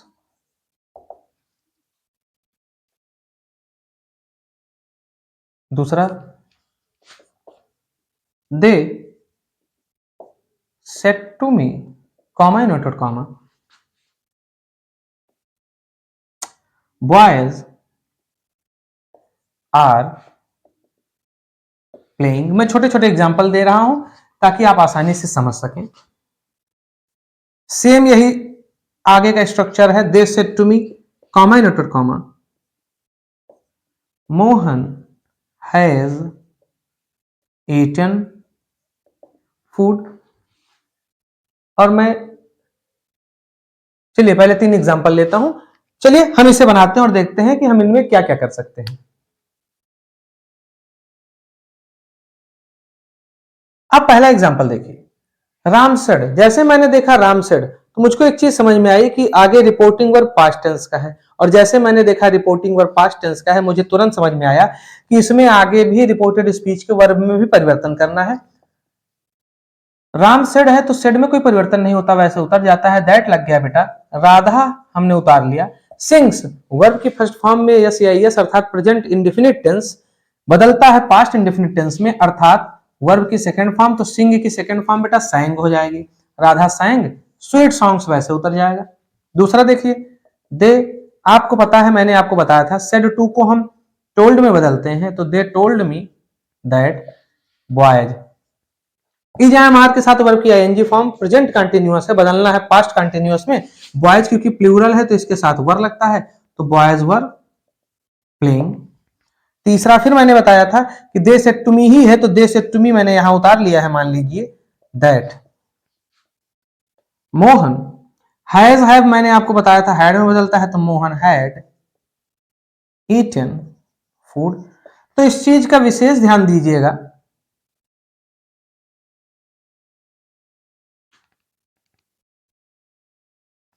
कि जब भी आप चेंज करेंगे तो आप देख लेंगे कि अगर आगे रिपोर्टिंग वर्ब पास्ट टेंस में है तो पीछे चेंजेज होंगे। कैसे चेंज होंगे मैंने भी इससे पहले आपको बताया।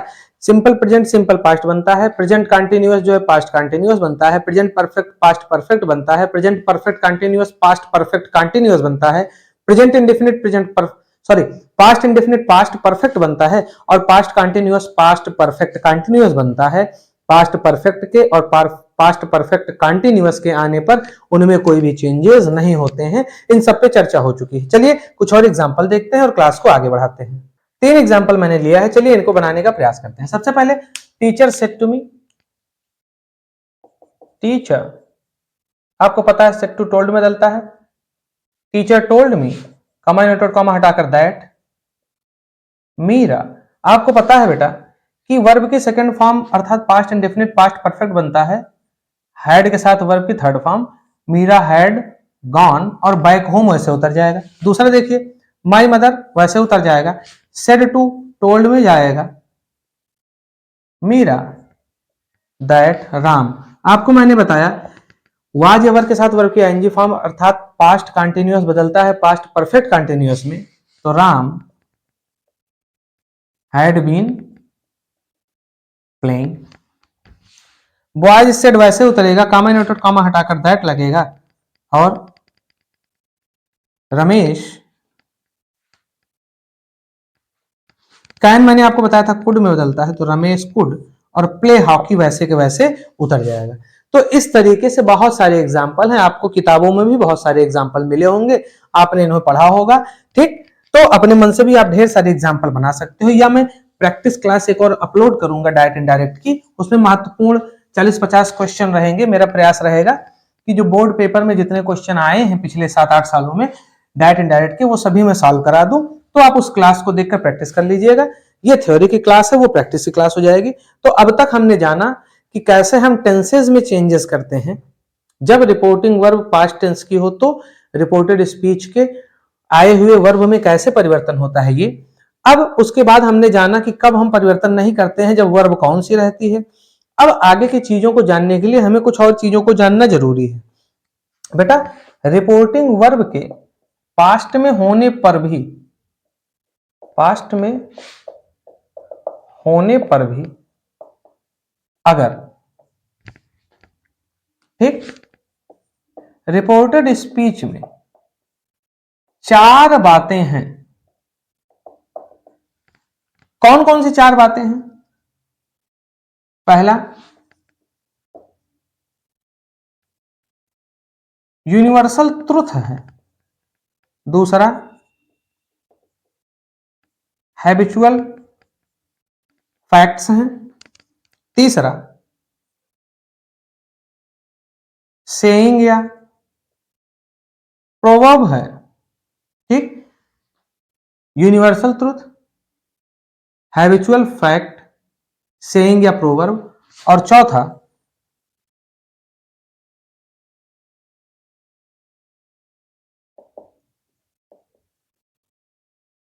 हिस्टोरिकल इंसिडेंट की बात की गई है या हिस्टोरिकल फैक्ट की बात की गई है।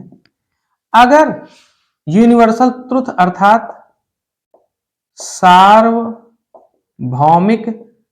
सत्य है, हैबिचुअल फैक्ट अर्थात आदत संबंधी तथ्य या बातें हैं, सेइंग या प्रोवर्ब अर्थात कहावतें हैं, और हिस्टोरिकल फैक्ट मतलब ऐतिहासिक घटना का जिक्र है,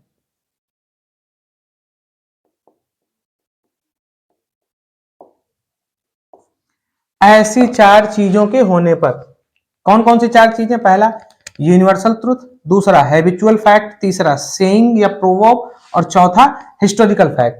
अगर ये 4 चीजें आई हैं, रिपोर्टिंग वर्ब पास्ट टेंस में है, उसके बावजूद अगर रिपोर्टेड स्पीच में इन चारों घटनाओं में से किसी भी घटना का या किसी भी बात का जिक्र है, तो आप डायरेक्ट से इनडायरेक्ट बनाते समय उस रिपोर्टेड स्पीच में कोई भी परिवर्तन नहीं करोगे। रिपोर्टेड स्पीच में परिवर्तन ना करने का मतलब कि रिपोर्टेड स्पीच के वर्ब में कोई भी परिवर्तन नहीं करोगे। हम चारों से संबंधित एक एक एग्जांपल लेंगे और इन फैक्ट्स को समझने का प्रयास करेंगे। साथियों, मैंने जिन 4 घटनाओं का जिक्र किया, अगर आप थोड़ा सा ध्यान से देखेंगे तो ये सभी सेंटेंस उन्हीं से रिलेटेड है। जैसे सूर्य पूर्व में निकलता है, ये यूनिवर्सल ट्रुथ है, सार्वभौमिक सत्य है। ही सेड, उसने कहा कुत्ते अजनबियों पर भौंकते हैं तो कुत्तों की आदत दिखा रहा है। उसने कहा honesty is the best policy, ईमानदारी सबसे अच्छी नीति है, तो ये कहावत को दर्शा रहा है। और he said to me India got independence in 1947, Bharat को 1947 में आजादी मिली, तो ये हिस्टोरिकल फैक्ट की बात कर रहा है। आपको मैंने बताया जब भी आप इसका ट्रांसलेशन जब भी आप इसका डायरेक्ट से इनडायरेक्ट बनाओगे, ही सेड कॉमा इन्वर्टेड कॉमा हटाकर दैट, अब आगे भले ही पास्ट टेंस में है, एक हिसाब से तो इसको राइजेस को वर्ब की सेकंड फॉर्म में बदलना था, एक हिसाब से तो बार्क को वर्ब की सेकंड फॉर्म में बदलना था, क्योंकि प्रेजेंट टेंस पास्ट टेंस में बदलता है। एक हिसाब से इजामार आया है तो वाज या वर्ब में जाना था, एक हिसाब से वर्ब की सेकंड फॉर्म आई है तो हैड के साथ वर्ब की थर्ड फॉर्म में जाना था। लेकिन क्योंकि ये चारों चीजें वही हैं, universal truth, habitual fact, saying या प्रोवर्ब कह लीजिए, और हिस्टोरिकल फैक्ट, इस वजह से इनमें कोई परिवर्तन नहीं होगा और ये चीजें वैसे के वैसे कॉपी हो जाएंगी। अर्थात ही सेड दैट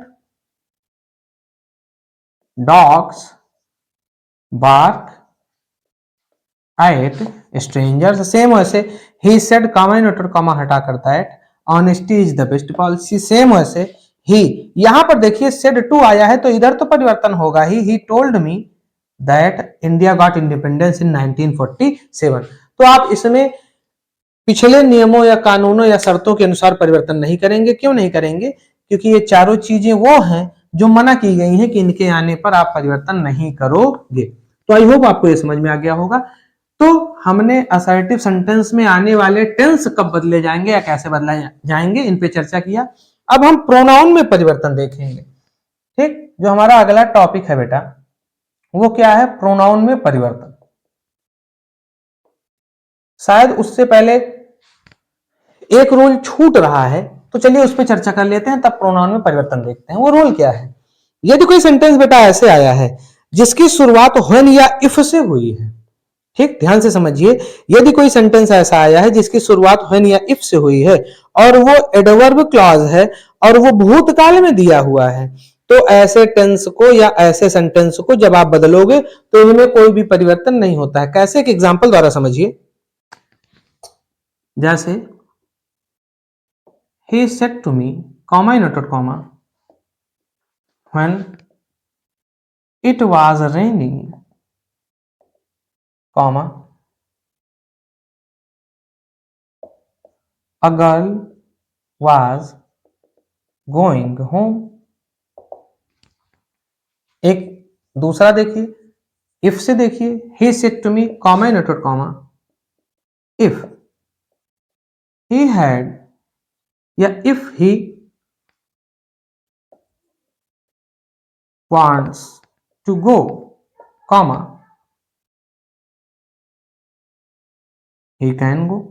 मैंने आपको बताया कि अगर इफ या व्हेन वाले सेंटेंस हैं और ये भूतकाल की किसी घटना को दर्शाते हैं तो इनमें कोई परिवर्तन नहीं होगा। यहां पर देखिए, एक मैंने भूतकाल की घटना को लिया है और यहां पर मैंने एक प्रेजेंट की घटना को लिया है। यहां देखिए परिवर्तन नहीं होगा। यहां देखिए कैसे परिवर्तन होगा, इस पर थोड़ा सा चर्चा करेंगे। तो ध्यान से देखिए, he said to me, he told me that when, और पूरा का पूरा सेंटेंस जो दिया गया है वो वैसे वैसे उतर जाएगा। क्यों? when वाला सेंटेंस पास्ट टेंस में था, इस वजह से किसी भी तरह का कोई भी परिवर्तन वर्ब में नहीं होगा। तो ना when वाले सेंटेंस में होगा, नहीं तो अगर उसके साथ कोई और दूसरा क्लॉज वगैरह जुड़ा हुआ है तो उसमें भी कोई परिवर्तन नहीं होगा। ये एक ही सेंटेंस है। जब बरसात हो रही थी, एक लड़की घर जा रही थी, तो ना इसमें कोई परिवर्तन ना इसमें कोई परिवर्तन। तो आप इनडायरेक्ट क्या बनाएंगे? he told me that when it was raining a girl was going home. ये सीधे के सीधे वैसे के वैसे उतर जाएगा। इसमें देखिए, ही सेड टू आएगा, टोल्ड में, ही told me that if he. अब यहां पर बेटा प्रेजेंट टेंस है तो ये पास्ट में बदलेगा। If he wanted to go, comma, he can बदलेगा, ही कुड गो। तो थोड़ा सा ध्यान दीजिएगा, अगर इफ वाला क्लास दिया गया है, एडवर्ब क्लास, और वो भूतकाल में है, तो ऐसे चीजों का जब आप डायरेक्ट से इनडायरेक्ट बनाएंगे तो उसमें कोई परिवर्तन नहीं होगा। लेकिन अगर प्रेजेंट टेंस में है तो प्रेजेंट टेंस पास्ट टेंस में बदलता है, आप उसको बदलेंगे। इसका थोड़ा सा आप ध्यान रखिएगा। अब हम चलेंगे प्रोनाउन में परिवर्तन संबंधी नियमों पर।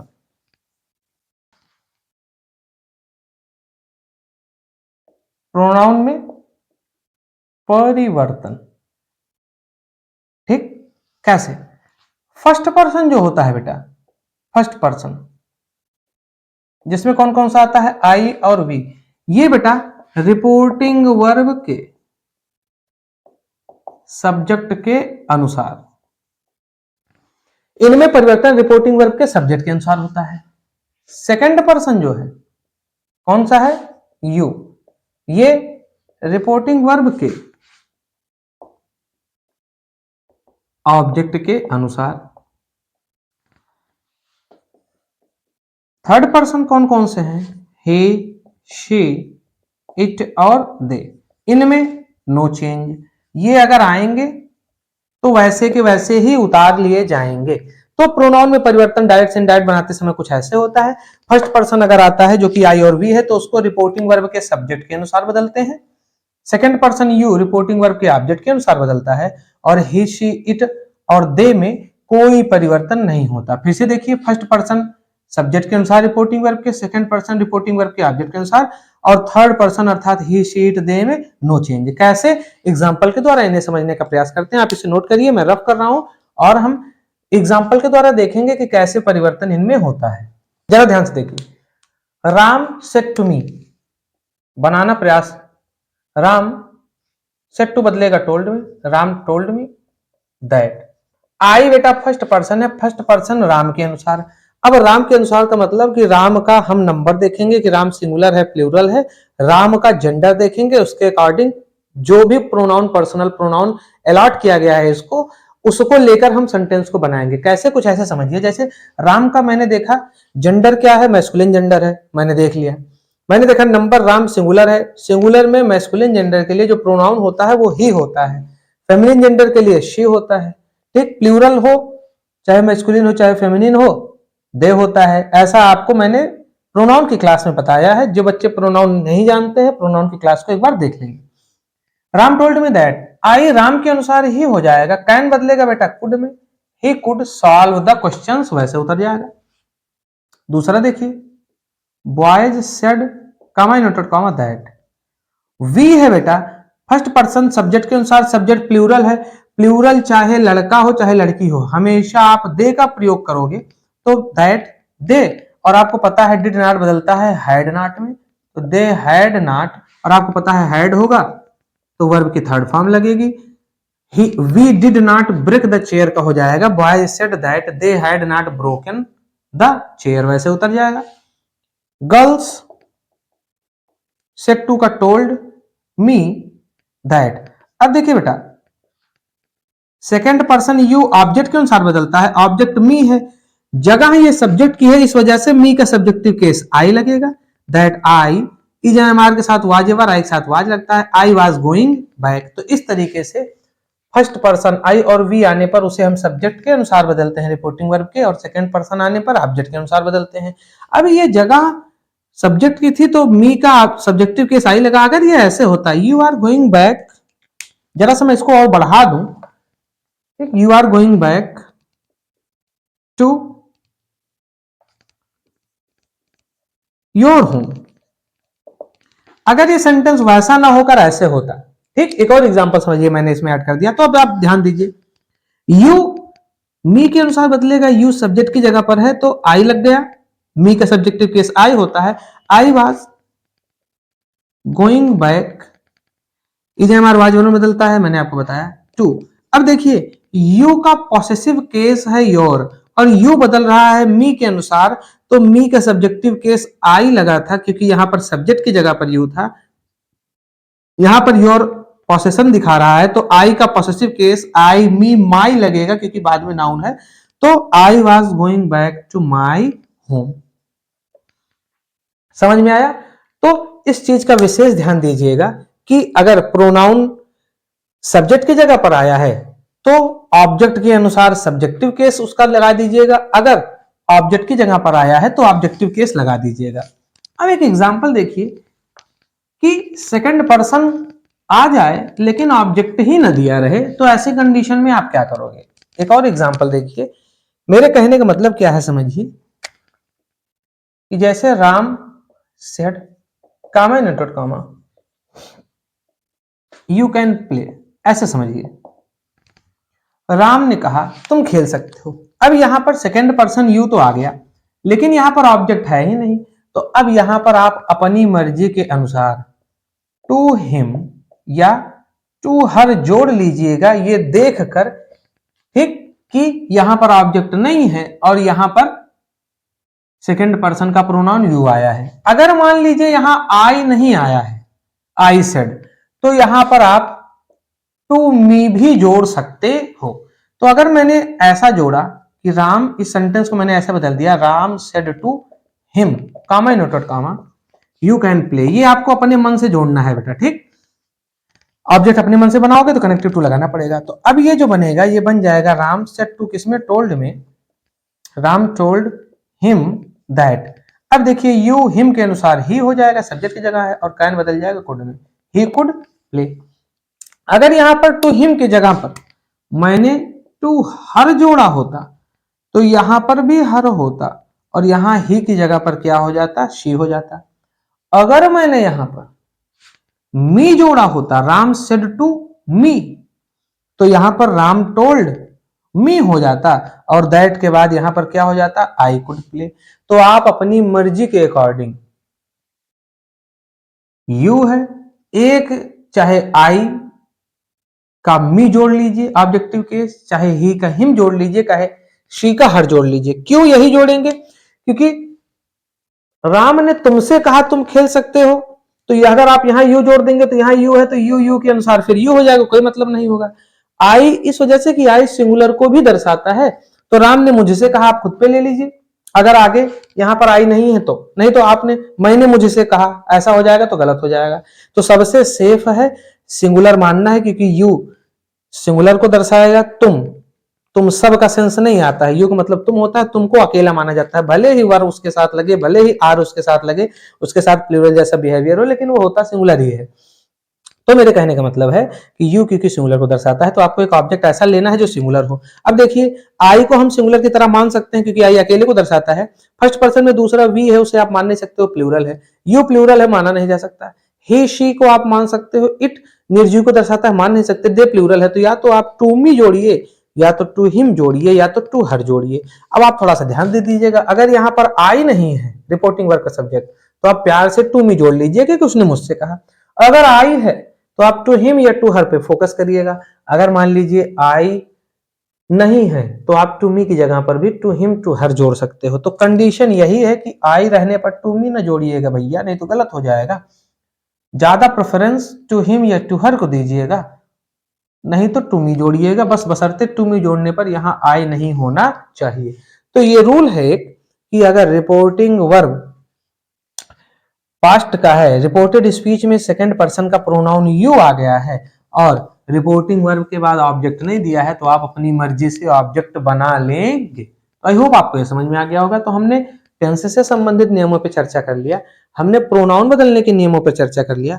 अब मैं कुछ शब्दों को नोट करता हूं जो प्लेस को दर्शाते हैं, उनमें कैसे परिवर्तन होता है हम उन पे चर्चा करेंगे। कुछ प्रमुख शब्द हैं जो टाइम को दिखाते हैं, तो टाइम और प्लेस से रिलेटेड शब्दों में कैसा परिवर्तन होता है मैं एक चार्ट बनाऊंगा और समय बचाना है इस वजह से मैं चार्ट नोट करने के बाद आपसे मुलाकात करूंगा और हम देखेंगे कि कौन कौन सी चीजें और जो आती हैं डायरेक्ट में उनका इनडायरेक्ट बनाते समय उन्हें किस तरीके से हम बदलते हैं।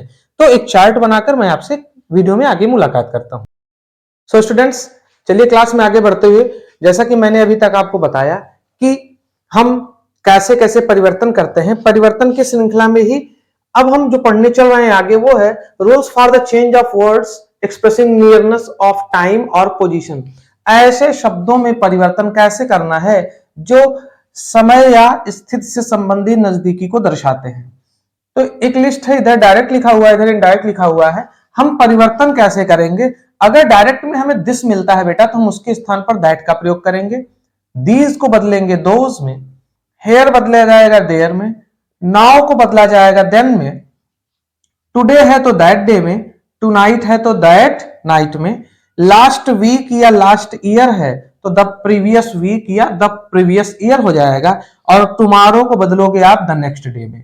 कुछ और शब्द हैं उनको भी देख लेते हैं और उसके बाद इनसे संबंधित एग्जाम्पल द्वारा हम समझेंगे कि कैसे इन्हें हम बदलना है। आप इसे नोट करिए और इसे याद करिए। ये स्थान या समय से संबंधित नियरनेस को दर्शाने वाले शब्द हैं और डायरेक्ट में इनके प्रयोग को देखते हुए इनडायरेक्ट में इन्हें इस तरीके से प्रयोग में लाना है। फिर से देखिए, दिस बदलता है दैट में, दिस का दोज होता है, हेयर का देयर, नाउ का then, today that day, tonight that night, last week the previous week, last year the previous year, और टुमारो बदलता है द नेक्स्ट डे में। कुछ और शब्द बच रहे हैं उनको देखते हैं और उसके बाद फिर हम इनसे संबंधित एग्जाम्पल द्वारा समझने का प्रयास करेंगे कि इन्हें कैसे प्रयोग में लाना है।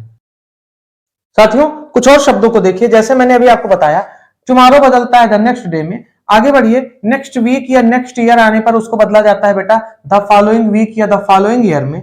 यस्टरडे बदलता है द डे बिफोर में, एगो बदलता है बिफोर या अर्लियर में। द डे बिफोर यस्टरडे, कल से पहले वाला दिन जो बीता हुआ है तो 2 डेज बिफोर हो जाता है। और द डे आफ्टर टुमारो, कल के बाद आने वाला दिन अर्थात जिसे आप आने वाला परसों कहते हैं, तो इन 2 डेज टाइम। तो ये कुछ शब्द हैं जो नियरनेस दिखाते हैं टाइम या पोजीशन से और डायरेक्ट से इनडायरेक्ट बनाते समय इनके आने पर इन्हें इस तरीके से बदला जाता है। चलिए कुछ एग्जाम्पल के द्वारा हम 2-3 एग्जाम्पल लेंगे और समझने का प्रयास करेंगे कि मैं क्या कहना चाह रहा हूं और इन्हें किस तरीके से आप परिवर्तन करोगे। अब हम एग्जाम्पल द्वारा थोड़ा समझने का प्रयास करेंगे। जैसे एक सेंटेंस है मेरे पास, मान लीजिए डायरेक्ट में लिखा हुआ है, मैंने कहा he said to me, comma inverted comma, he said to me, comma inverted comma, Ram can go now। ठीक, अब मैंने इसको चेंज किया तो मुझे करना क्या पड़ेगा, जरा ध्यान दीजिए। he said to me, जैसे कि मैंने आपको बताया है said to बदलता है told में, तो he told me, comma inverted comma हटाकर that राम कोई परिवर्तन नहीं होगा, कैन बदलेगा कुड में, Ram could go.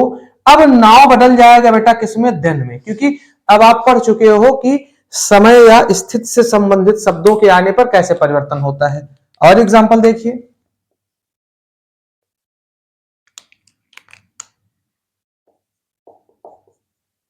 Sita said, comma inverted comma,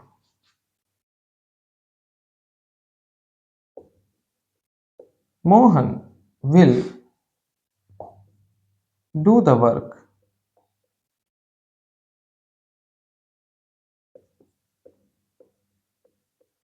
tomorrow.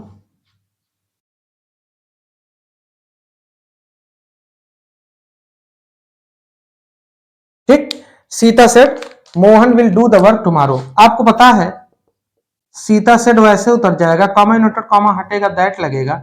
Mohan को आप ऐसे नोट कर लेंगे, मोहन विल का बनेगा would, Mohan would do the work. और अभी आपको मैंने पढ़ाया टुमारो बदलता है द नेक्स्ट डे में, तो द नेक्स्ट डे या द फॉलोइंग डे भी आप लगा सकते हो। ठीक, कुछ और एग्जांपल देखते हैं।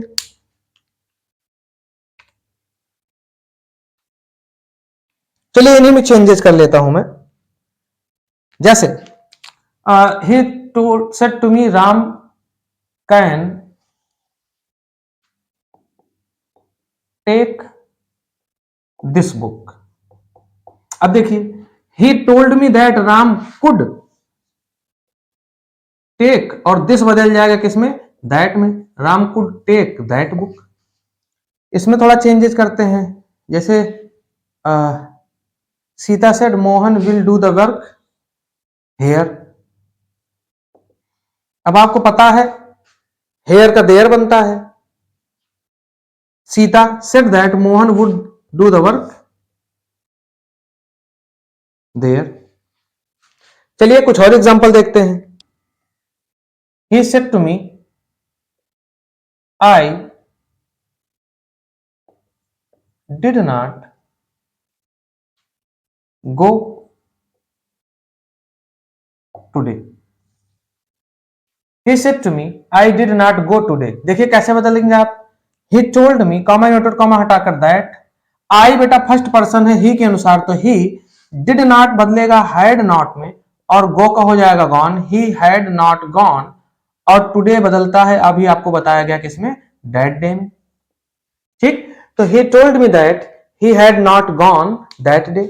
एक और सेंटेंस देख लेते हैं। जैसे सीता सेड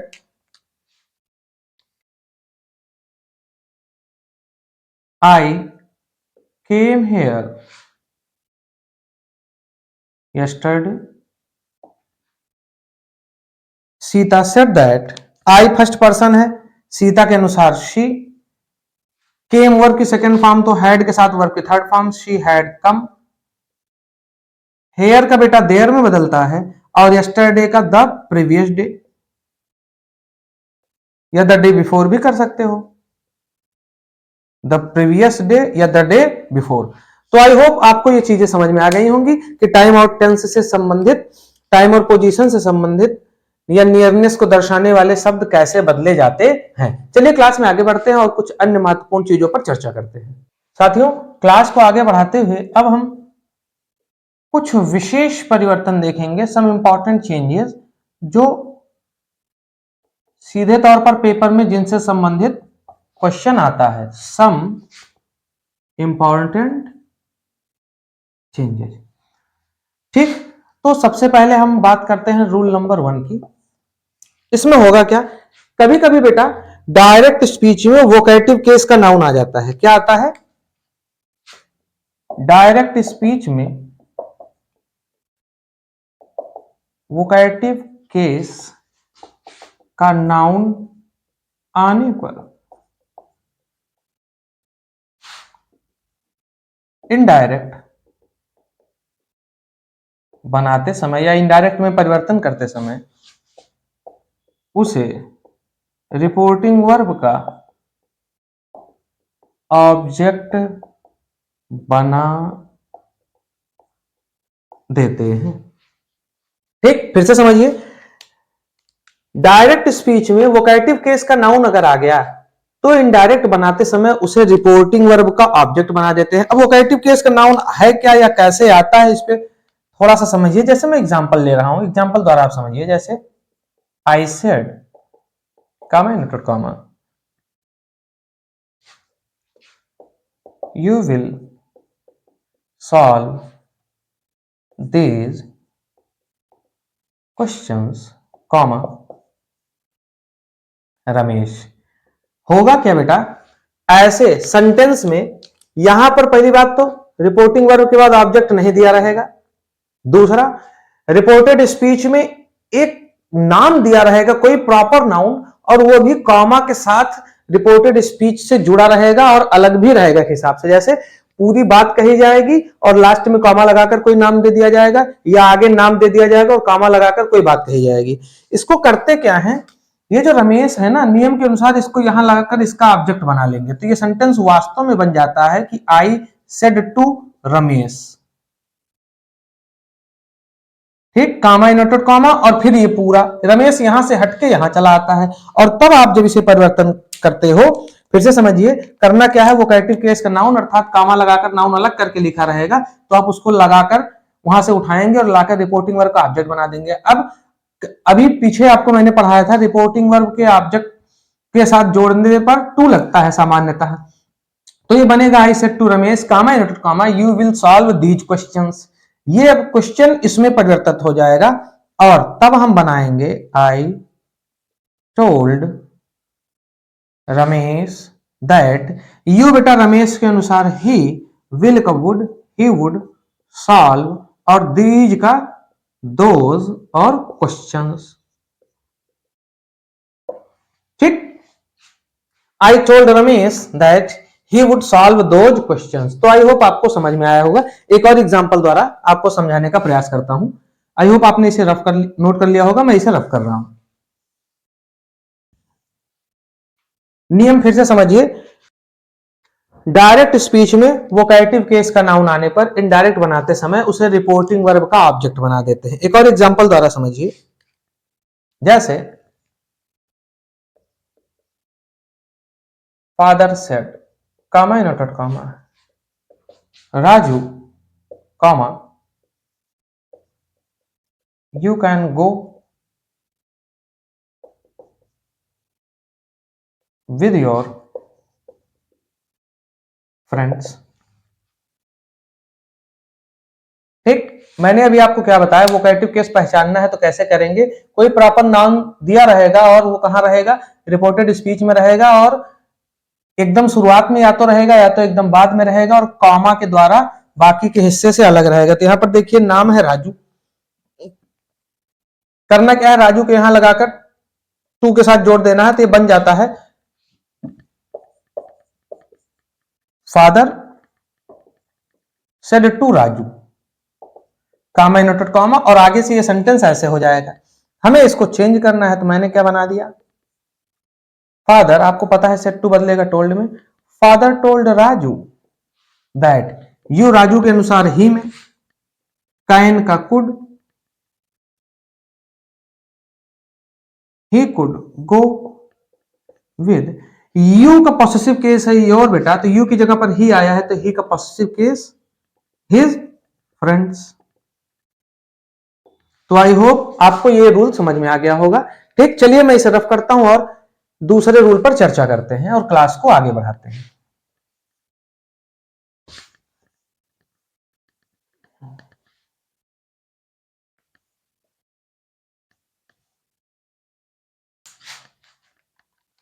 नेक्स्ट रूल देखते हैं बेटा, रूल नंबर 2।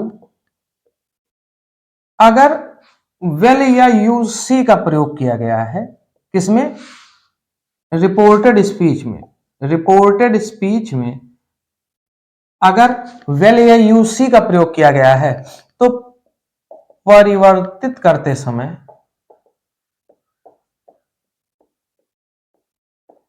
इन्हें हटा देते हैं, परिवर्तित करते समय इन्हें हटा देते हैं।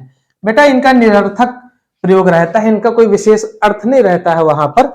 जैसे आप कहते हो कि राम ने मोहन से कहा ठीक है मैं तुम्हारी मदद कर दूंगा, तो ये ठीक है एक हामी भरने के लिए कह दिया, बस मूल मुद्दा क्या है कि वो उसकी मदद कर देगा। जैसे आप कहते हो किसी से तुम देखना मैं क्या करूंगा, अरे तो भैया जो तुम करोगे वो देखेगा ही ना, अगर उसकी आंखें सही रहेंगी और उसके सामने तुम करोगे तो देखेगा ही। तो ये कहने की जरूरत नहीं होती है, कभी कभी हम बोलचाल की भाषा में कहते हैं कि अब देखो हम क्या करते हैं, या तुम देखो अब हम क्या करते हैं, या ठीक है अभी हम तुमको किताब दे देंगे। ये वेल या यूसी निरर्थक शब्द है, तो डायरेक्ट से इनडायरेक्ट बनाते समय आप इन्हें त्याग दोगे। ठीक, एक एग्जांपल देखिए, जैसे Ram said to Meera, comma inverted comma, well I shall help you. ठीक, वेल आया है, कोई मतलब नहीं है, भूल जाइए कि वहां कुछ लिखा गया है, उसको त्याग दीजिए। कैसे बनाएंगे? राम सेड टू टोल्ड में, Ram told Meera that he, Ram के अनुसार शी, आई के साथ शैल था बेटा, ही के साथ विल आता है तो विल बदलेगा वुड में, he would help you. Meera के लिए आया है, मीरा लड़की है तो ही वुड हेल्प हर। एक और एग्जांपल देखिए, वेल वाला हो गया कि यूसी वाला देख लीजिए, जैसे टीचर सेड टू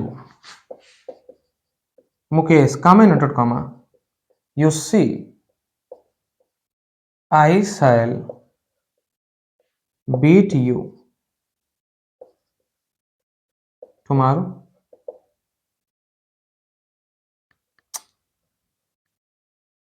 ठीक, अब teacher said to Mukesh, teacher ने मुकेश से कहा you see I shall beat you tomorrow, तुम देखना मैं कल तुम्हें पीटूंगा या मारूंगा अगर काम वाम करके नहीं लेके आते हैं बच्चे, तो टीचर धमकाते हैं ना, वही है।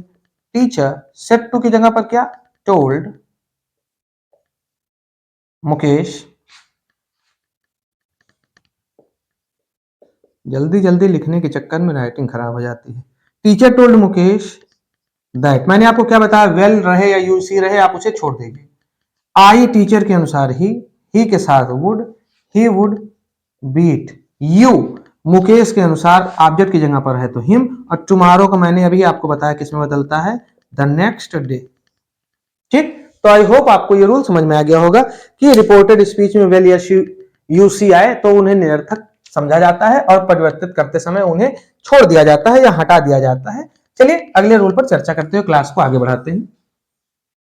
स्टूडेंट्स चलिए क्लास में आगे बढ़ते हैं। अगर वीडियो पसंद आए तो लाइक और कमेंट जरूर किया करिए। नेक्स्ट रूल मुझे याद नहीं है कौन सा है, तो हम रूल ही लिख के छोड़ दे रहे हैं। कम से कम कमेंट सेक्शन में ये जरूर बताया करिए कि कौन सी चीजें बेहतर समझ में आ रही हैं, और समझ में आने वाले पे आप जवाब दे चाहे ना दे, जो समझ में नहीं आ रहा है या कहीं पर कोई डाउट हो तो उसे जरूर पूछ लिया करिए। ठीक, ऐसे मत सोचिएगा कि आप कुछ पूछेंगे और उसका जवाब नहीं दिया जाएगा। आज चाहे आज के 10 साल बाद, जब तक ये चैनल चलेगा, जब तक मैं रहूंगा, जब तक मैं पढ़ाता रहूंगा, अगर लाख मैसेज भी आ रहे हैं और आपने कुछ पूछा है तो आपको उसका जवाब मिलेगा, और जितनी जल्दी से जल्दी हो सकेगा उतनी जल्दी जल्दी मिलेगा। तो अभी तो कोई ट्रैफिक है ही नहीं चैनल पे, अभी तो आप आराम से जो इंग्लिश में, रीजनिंग में, मैथ्स में कहीं कोई डाउट हो जिससे संबंधित वीडियो है उस वीडियो से कमेंट में पूछिए। नहीं भी समझ में आ रहा है, इंग्लिश की कोई वीडियो है और आपको कोई सवाल आप पढ़े हुए हो, मैथ्स वगैरह का है या रीजनिंग वगैरह का है, कॉम्पिटिटिव एग्जामिनेशन का, अगर आपको कोई दिक्कत है तो आप फोटो खींच के डालिए, पूछिए। हो सकता है, या मेरा पूरा प्रयास रहेगा कि मैं चाहे शॉर्ट वीडियो बनाकर ही उसका सोल्यूशन आपके पास प्रोवाइड करूंगा। चलिए अगला रूल देखते हैं। अब होगा क्या बेटा, अगर हम बात कर रहे हैं शर्त बताने वाले सेंटेंसेस की, जिनको आप कंडीशनल सेंटेंस कहते हो, तो अगर शर्त बताने वाले वाक्य से अगर बेटा अवास्तविक स्थिति या काल्पनिक स्थिति का बोध हो, क्या हो, अवास्तविक या काल्पनिक स्थिति का बोध हो, तो इनमें कोई भी परिवर्तन नहीं करते हैं, नो चेंज रहता है। डायरेक्ट से इनडायरेक्ट बनाते समय केवल आप दैट लगाकर जोड़ देते हो। अब अवास्तविक या काल्पनिक स्थिति पहचानोगे कैसे? सेंटेंस में कुछ ऐसे रहेगा, जैसे I said to him, comma inverted comma, if से सेंटेंस की शुरुआत रहेगी, क्योंकि शर्त बताने वाले हैं, कंडीशनल सेंटेंस है, तो इफ से शुरू रहेगा, ये तो पक्का है। फिर आई हो या ही हो, कुछ भी हो, मतलब सिंगुलर हो या प्लूरल हो, सब के साथ बेटा वर लगा रहेगा, इसको ध्यान से देखना। अगर इफ ही वर आया तुरंत तुम जान जाओ कंडीशनल है और अवास्तविक अनरियल स्थिति की बात कर रहा है। इफ आई वर आया कंडीशनल है और अवास्तविक स्थिति अब आगे कोई भी रहेगी, जैसे if I were a bird, यदि मैं चिड़िया होता, I would have flown away, मैं दूर उड़ गया होता।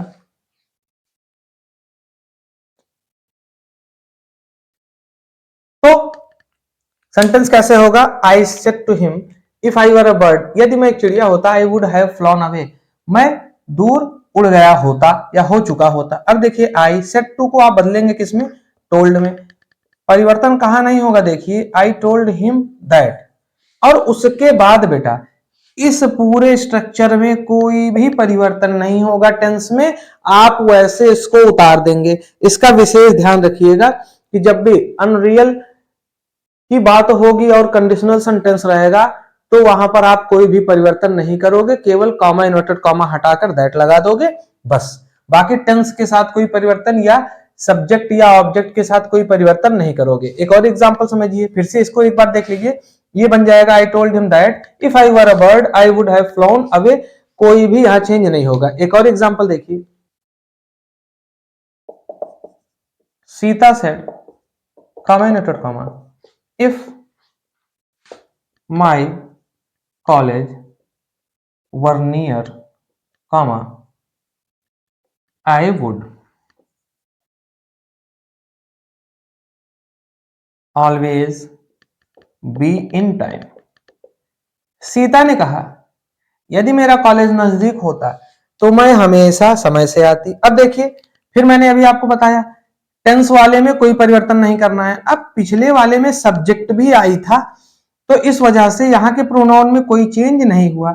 यहां पर सब्जेक्ट के अनुसार प्रोनाउन में चेंजेज होगा बेटा। जैसे सीता सेड दैट इफ, अब ये माई कॉलेज जो है, ये माई फर्स्ट पर्सन है, सब्जेक्ट के अनुसार सीतम बदलेगा, और आई मी माई तो सी हर हर। इफ हर कॉलेज, टेंस में कोई परिवर्तन नहीं, तो वर नियर वैसे उतर जाएगा। आई फर्स्ट पर्सन सब्जेक्ट के अनुसार तो शी, टेंस में कोई परिवर्तन नहीं, तो she would always be in time. तो फिर से समझिए रूल, कंफ्यूजन नहीं करना है। शर्त बताने वाला वाक्य है, अवास्तविक है या काल्पनिक है, तो उसे बदलते समय कोई परिवर्तन नहीं होगा, अर्थात वर्ब में रिपोर्टेड स्पीच के कोई परिवर्तन नहीं होगा। हाँ, टाइम या प्लेस को दिखाने वाला शब्द है तो टाइम वाला वर्ब को दिखाता है, वर्ब से संबंधित है तो वर्ब में कोई परिवर्तन नहीं होगा। लेकिन टाइम या प्लेस से रिलेटेड कोई भी शब्द आया हुआ है या प्रोनाउन आया हुआ है और इधर नाउन वगैरह आया हुआ है, तो नाउन के अकॉर्डिंग प्रोनाउन वाले सारे रूल फॉलो होंगे। तो कहने का मतलब मेरे सीधा है कि यदि शर्त बताने वाला शब्द है उसमें काल्पनिक या अवास्तविक स्थिति का आप अवलोकन करते हो या अवास्तविक या काल्पनिक स्थिति उसमें दर्शाई गई है, तो ऐसे को डायरेक्ट से इनडायरेक्ट बनाते समय, क्योंकि उसमें अनरियल पास्ट टेंस का प्रयोग हुआ है, तो टेंस में कोई परिवर्तन नहीं होता, बाकी चीजों में परिवर्तन होता है। कैसे? देखिए यहां पर प्रोनाउन को सब्जेक्ट के अनुसार बदला गया है। ठीक, आई होप ये भी आपको समझ में आ गया होगा। चलिए हम क्लास को आगे बढ़ाते हैं और कुछ अन्य चीजों पर चर्चा करते हैं। अगला रूल क्या है बेटा? जैसे अगर वाक्य में थैंक यू आया है तो रिपोर्टेड स्पीच में थैंक यू आया है तो रिपोर्टिंग वर्ब को थैंक्ड में सीधे बदल देते हैं। सेम वैसे अगर फील आया है तो उसे फेल्ट कर देते हैं, और होप आया है तो होप्ड में बदल देते हैं। क्या कहना चाह रहा हूं मैं, एग्जाम्पल के द्वारा समझाऊं तो आपको ज्यादा बेहतर समझ में आएगा। ज्यादा लिखने से बचना है तो थोड़ा चार्ट विधि से पढ़िए। जैसे Ram said to me, comma inverted comma, thank you for your help। Ram said to me, comma inverted comma, thank you for your help। जरा समझिए क्या कहना चाह रहा हूं मैं। अगर थैंक यू, फील या होप आया है रिपोर्टेड स्पीच में, तो जब आप इसका डायरेक्ट से इनडायरेक्ट बनाओगे तो इसी को यहां रिपोर्टेड वर्ब का जो सेड टू को टोल्ड बदलते थे, अब उसकी जगह पर थैंक यू अगर आया है तो थैंक्ड कर दीजिएगा। कैसे बनेगा? जैसे राम थैंक्ड मी फॉर, और यू का योर हुआ था तो ऑब्जेक्ट के अनुसार माई हेल्प। ठीक, फिर से समझिए, रिपोर्टेड स्पीच में अगर थैंक यू आया है तो रिपोर्टिंग वर्ब को आप थैंक्ड में बदल दीजिए। सेम उसी तरह अगर फील आया है तो फेल्ट में बदल दीजिए, और होप आया है तो होप में बदल दीजिए। देखिए, Ram said to me, Ram ने मुझसे कहा थैंक यू, शुक्रिया, फॉर योर हेल्प, तुम्हारी मदद के लिए शुक्रिया। तो राम थैंक्ड मी, राम ने मुझे शुक्रिया कहा फॉर माई हेल्प, मेरी मदद के लिए। थैंक यू यहाँ आकर थैंक्ड हो गया है सेड टू की जगह पर, मी वैसे है और फॉर वैसे था, उतार लिया गया है। You your second person object के अनुसार, तो आई मी माई हेल्प। आई होप आपको समझ में आएगा। एक और एग्जाम्पल देखिए।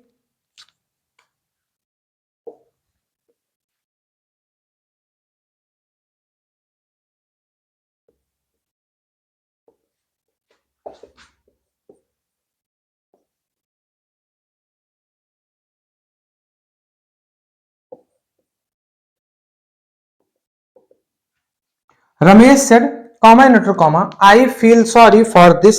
देखिए हम इसे कैसे परिवर्तित कर सकते हैं। रमेश फील और सेड फेल्ट कर दीजिए। रमेश फेल्ट, क्या फील महसूस कर रहा है उसको, sorry. Ramesh felt sorry for, और दिस बदलता है किसमें, दैट में। रमेश ने कहा मैं इसके लिए शर्मिंदगी महसूस कर रहा हूं, तो रमेश ने उसके लिए शर्मिंदगी महसूस किया। ठीक, Ramesh felt sorry for that. I Ramesh की जगह पर ही आया था, रमेश के लिए आया था, यूज करने की कोई जरूरत है नहीं। रिपोर्टेड स्पीच में फेल्ट आया है, फील आया है, तो उसे रिपोर्टिंग वर्ब को हटाकर फील का फेल्ट कर दिया मैंने, तो Ramesh felt sorry for that, this की जगह पर दैट। अभी आपको पढ़ाया गया। एक एग्जांपल और देखिए, आपको ये चीज और कायदे से क्लियर हो जाएगी। एक होप वाला एग्जांपल देखिए, जैसे I hope my friend will come tomorrow.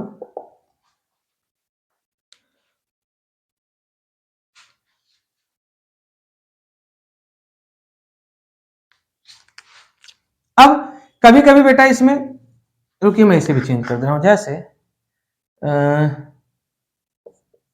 Mohan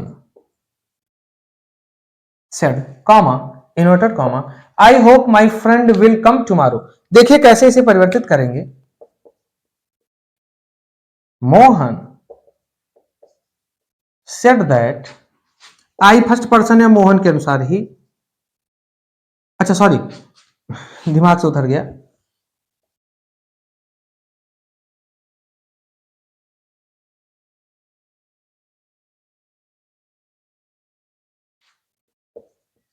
Mohan set को हटा दीजिए, होप आया है तो होप्ड कर दीजिए।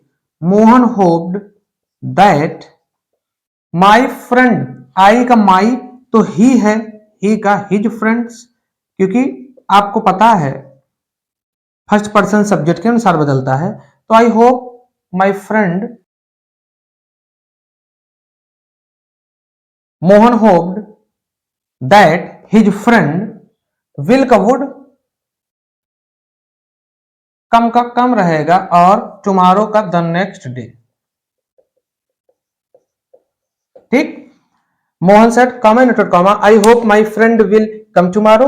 मोहन ने कहा मैं उम्मीद रखता हूं कि मेरा दोस्त कल आएगा। तो मोहन होप्ड, मोहन ने उम्मीद रखा या मोहन ने आशा किया, दैट की हिज फ्रेंड, आई का माई था फर्स्ट पर्सन सब्जेक्ट के अनुसार, क्योंकि जेंडर मैस्कुलिन है इस वजह से हिज हो जाएगा, तो हिज फ्रेंड विल का would come the next day, tomorrow बदलता है द नेक्स्ट डे में। तो इस तरीके से हमने डायरेक्ट इनडायरेक्ट के कुछ बेसिक रूल्स के साथ साथ असर्टिव सेंटेंसेस के बारे में पढ़ लिया है। चाहूं मैं, और मेरी इच्छा थी वीडियो को एक ही पार्ट में रिलीज करने की, लेकिन वीडियो बहुत लेंदी हो जाएगा बेटा, इस वजह से आप इसे 2 या 3 पार्ट के रूप में पाएंगे। उम्मीद रहेगी कि 2 पार्ट में मैं इसे खत्म कर सकूं। तो अगले वीडियो में आपको, अब इसके बाद आप पढ़ क्या चुके हो, आप टाइम प्लेस से रिलेटेड चेंजेस पढ़ चुके हो, आप नंबर या पर्सन या जेंडर से रिलेटेड क्या कैसे बदलता है पढ़ चुके हो, आप असर्टिव सेंटेंसेस को कैसे बनाया जाता है पढ़ चुके हो। इसके बाद अब आपका इंटेरोगेटिव सेंटेंस आएगा, फिर इंपरेटिव, ऑप्टेटिव और एक्सक्लेमेटरी। तो 2-2 करके या एक में ही अगले नेक्स्ट वीडियो में मैं डायरेक्ट इनडायरेक्ट को खत्म कर दूंगा। पहले मेरा प्रयास यही था कि 1 शॉर्ट वीडियो हो, लेकिन समयाभाव आपके पास भी रहेगा, आप इतना देर 2.5 घंटे 2 घंटे लगातार बैठ के पढ़ते हो नहीं, और अगर मैं पूरा डायरेक्ट इनडायरेक्ट एक साथ खत्म करूंगा तो 3-4 घंटे हो जाएगा एक ही क्लास में, तो एक साथ उसको ना करके दो अलग अलग पार्ट में किया जाए तो बेहतर रहेगा। तो आज की क्लास को हम यही समाप्त करते हैं। असर्टिव तक के लिए आपके लिए जो इंपॉर्टेंट रूल थे, असर्टिव जिसमें आप अफर्मेटिव और नेगेटिव पढ़ चुके, आप प्रोनाउन में चेंजेस पढ़ चुके, आप नियरनेस दिखाने वाले या टाइम से रिलेटेड शब्दों को कैसे बदला जाता है पढ़ चुके हो। बहुत सारे नियमों को मैंने इसमें पढ़ाया। आई होप वीडियो आपके लिए बहुत यूजफुल साबित होगी। जल्दी आपसे मिलूंगा इसके पार्ट 2 के साथ। तब तक के लिए keep practising and be happy, be healthy. Jai Hind.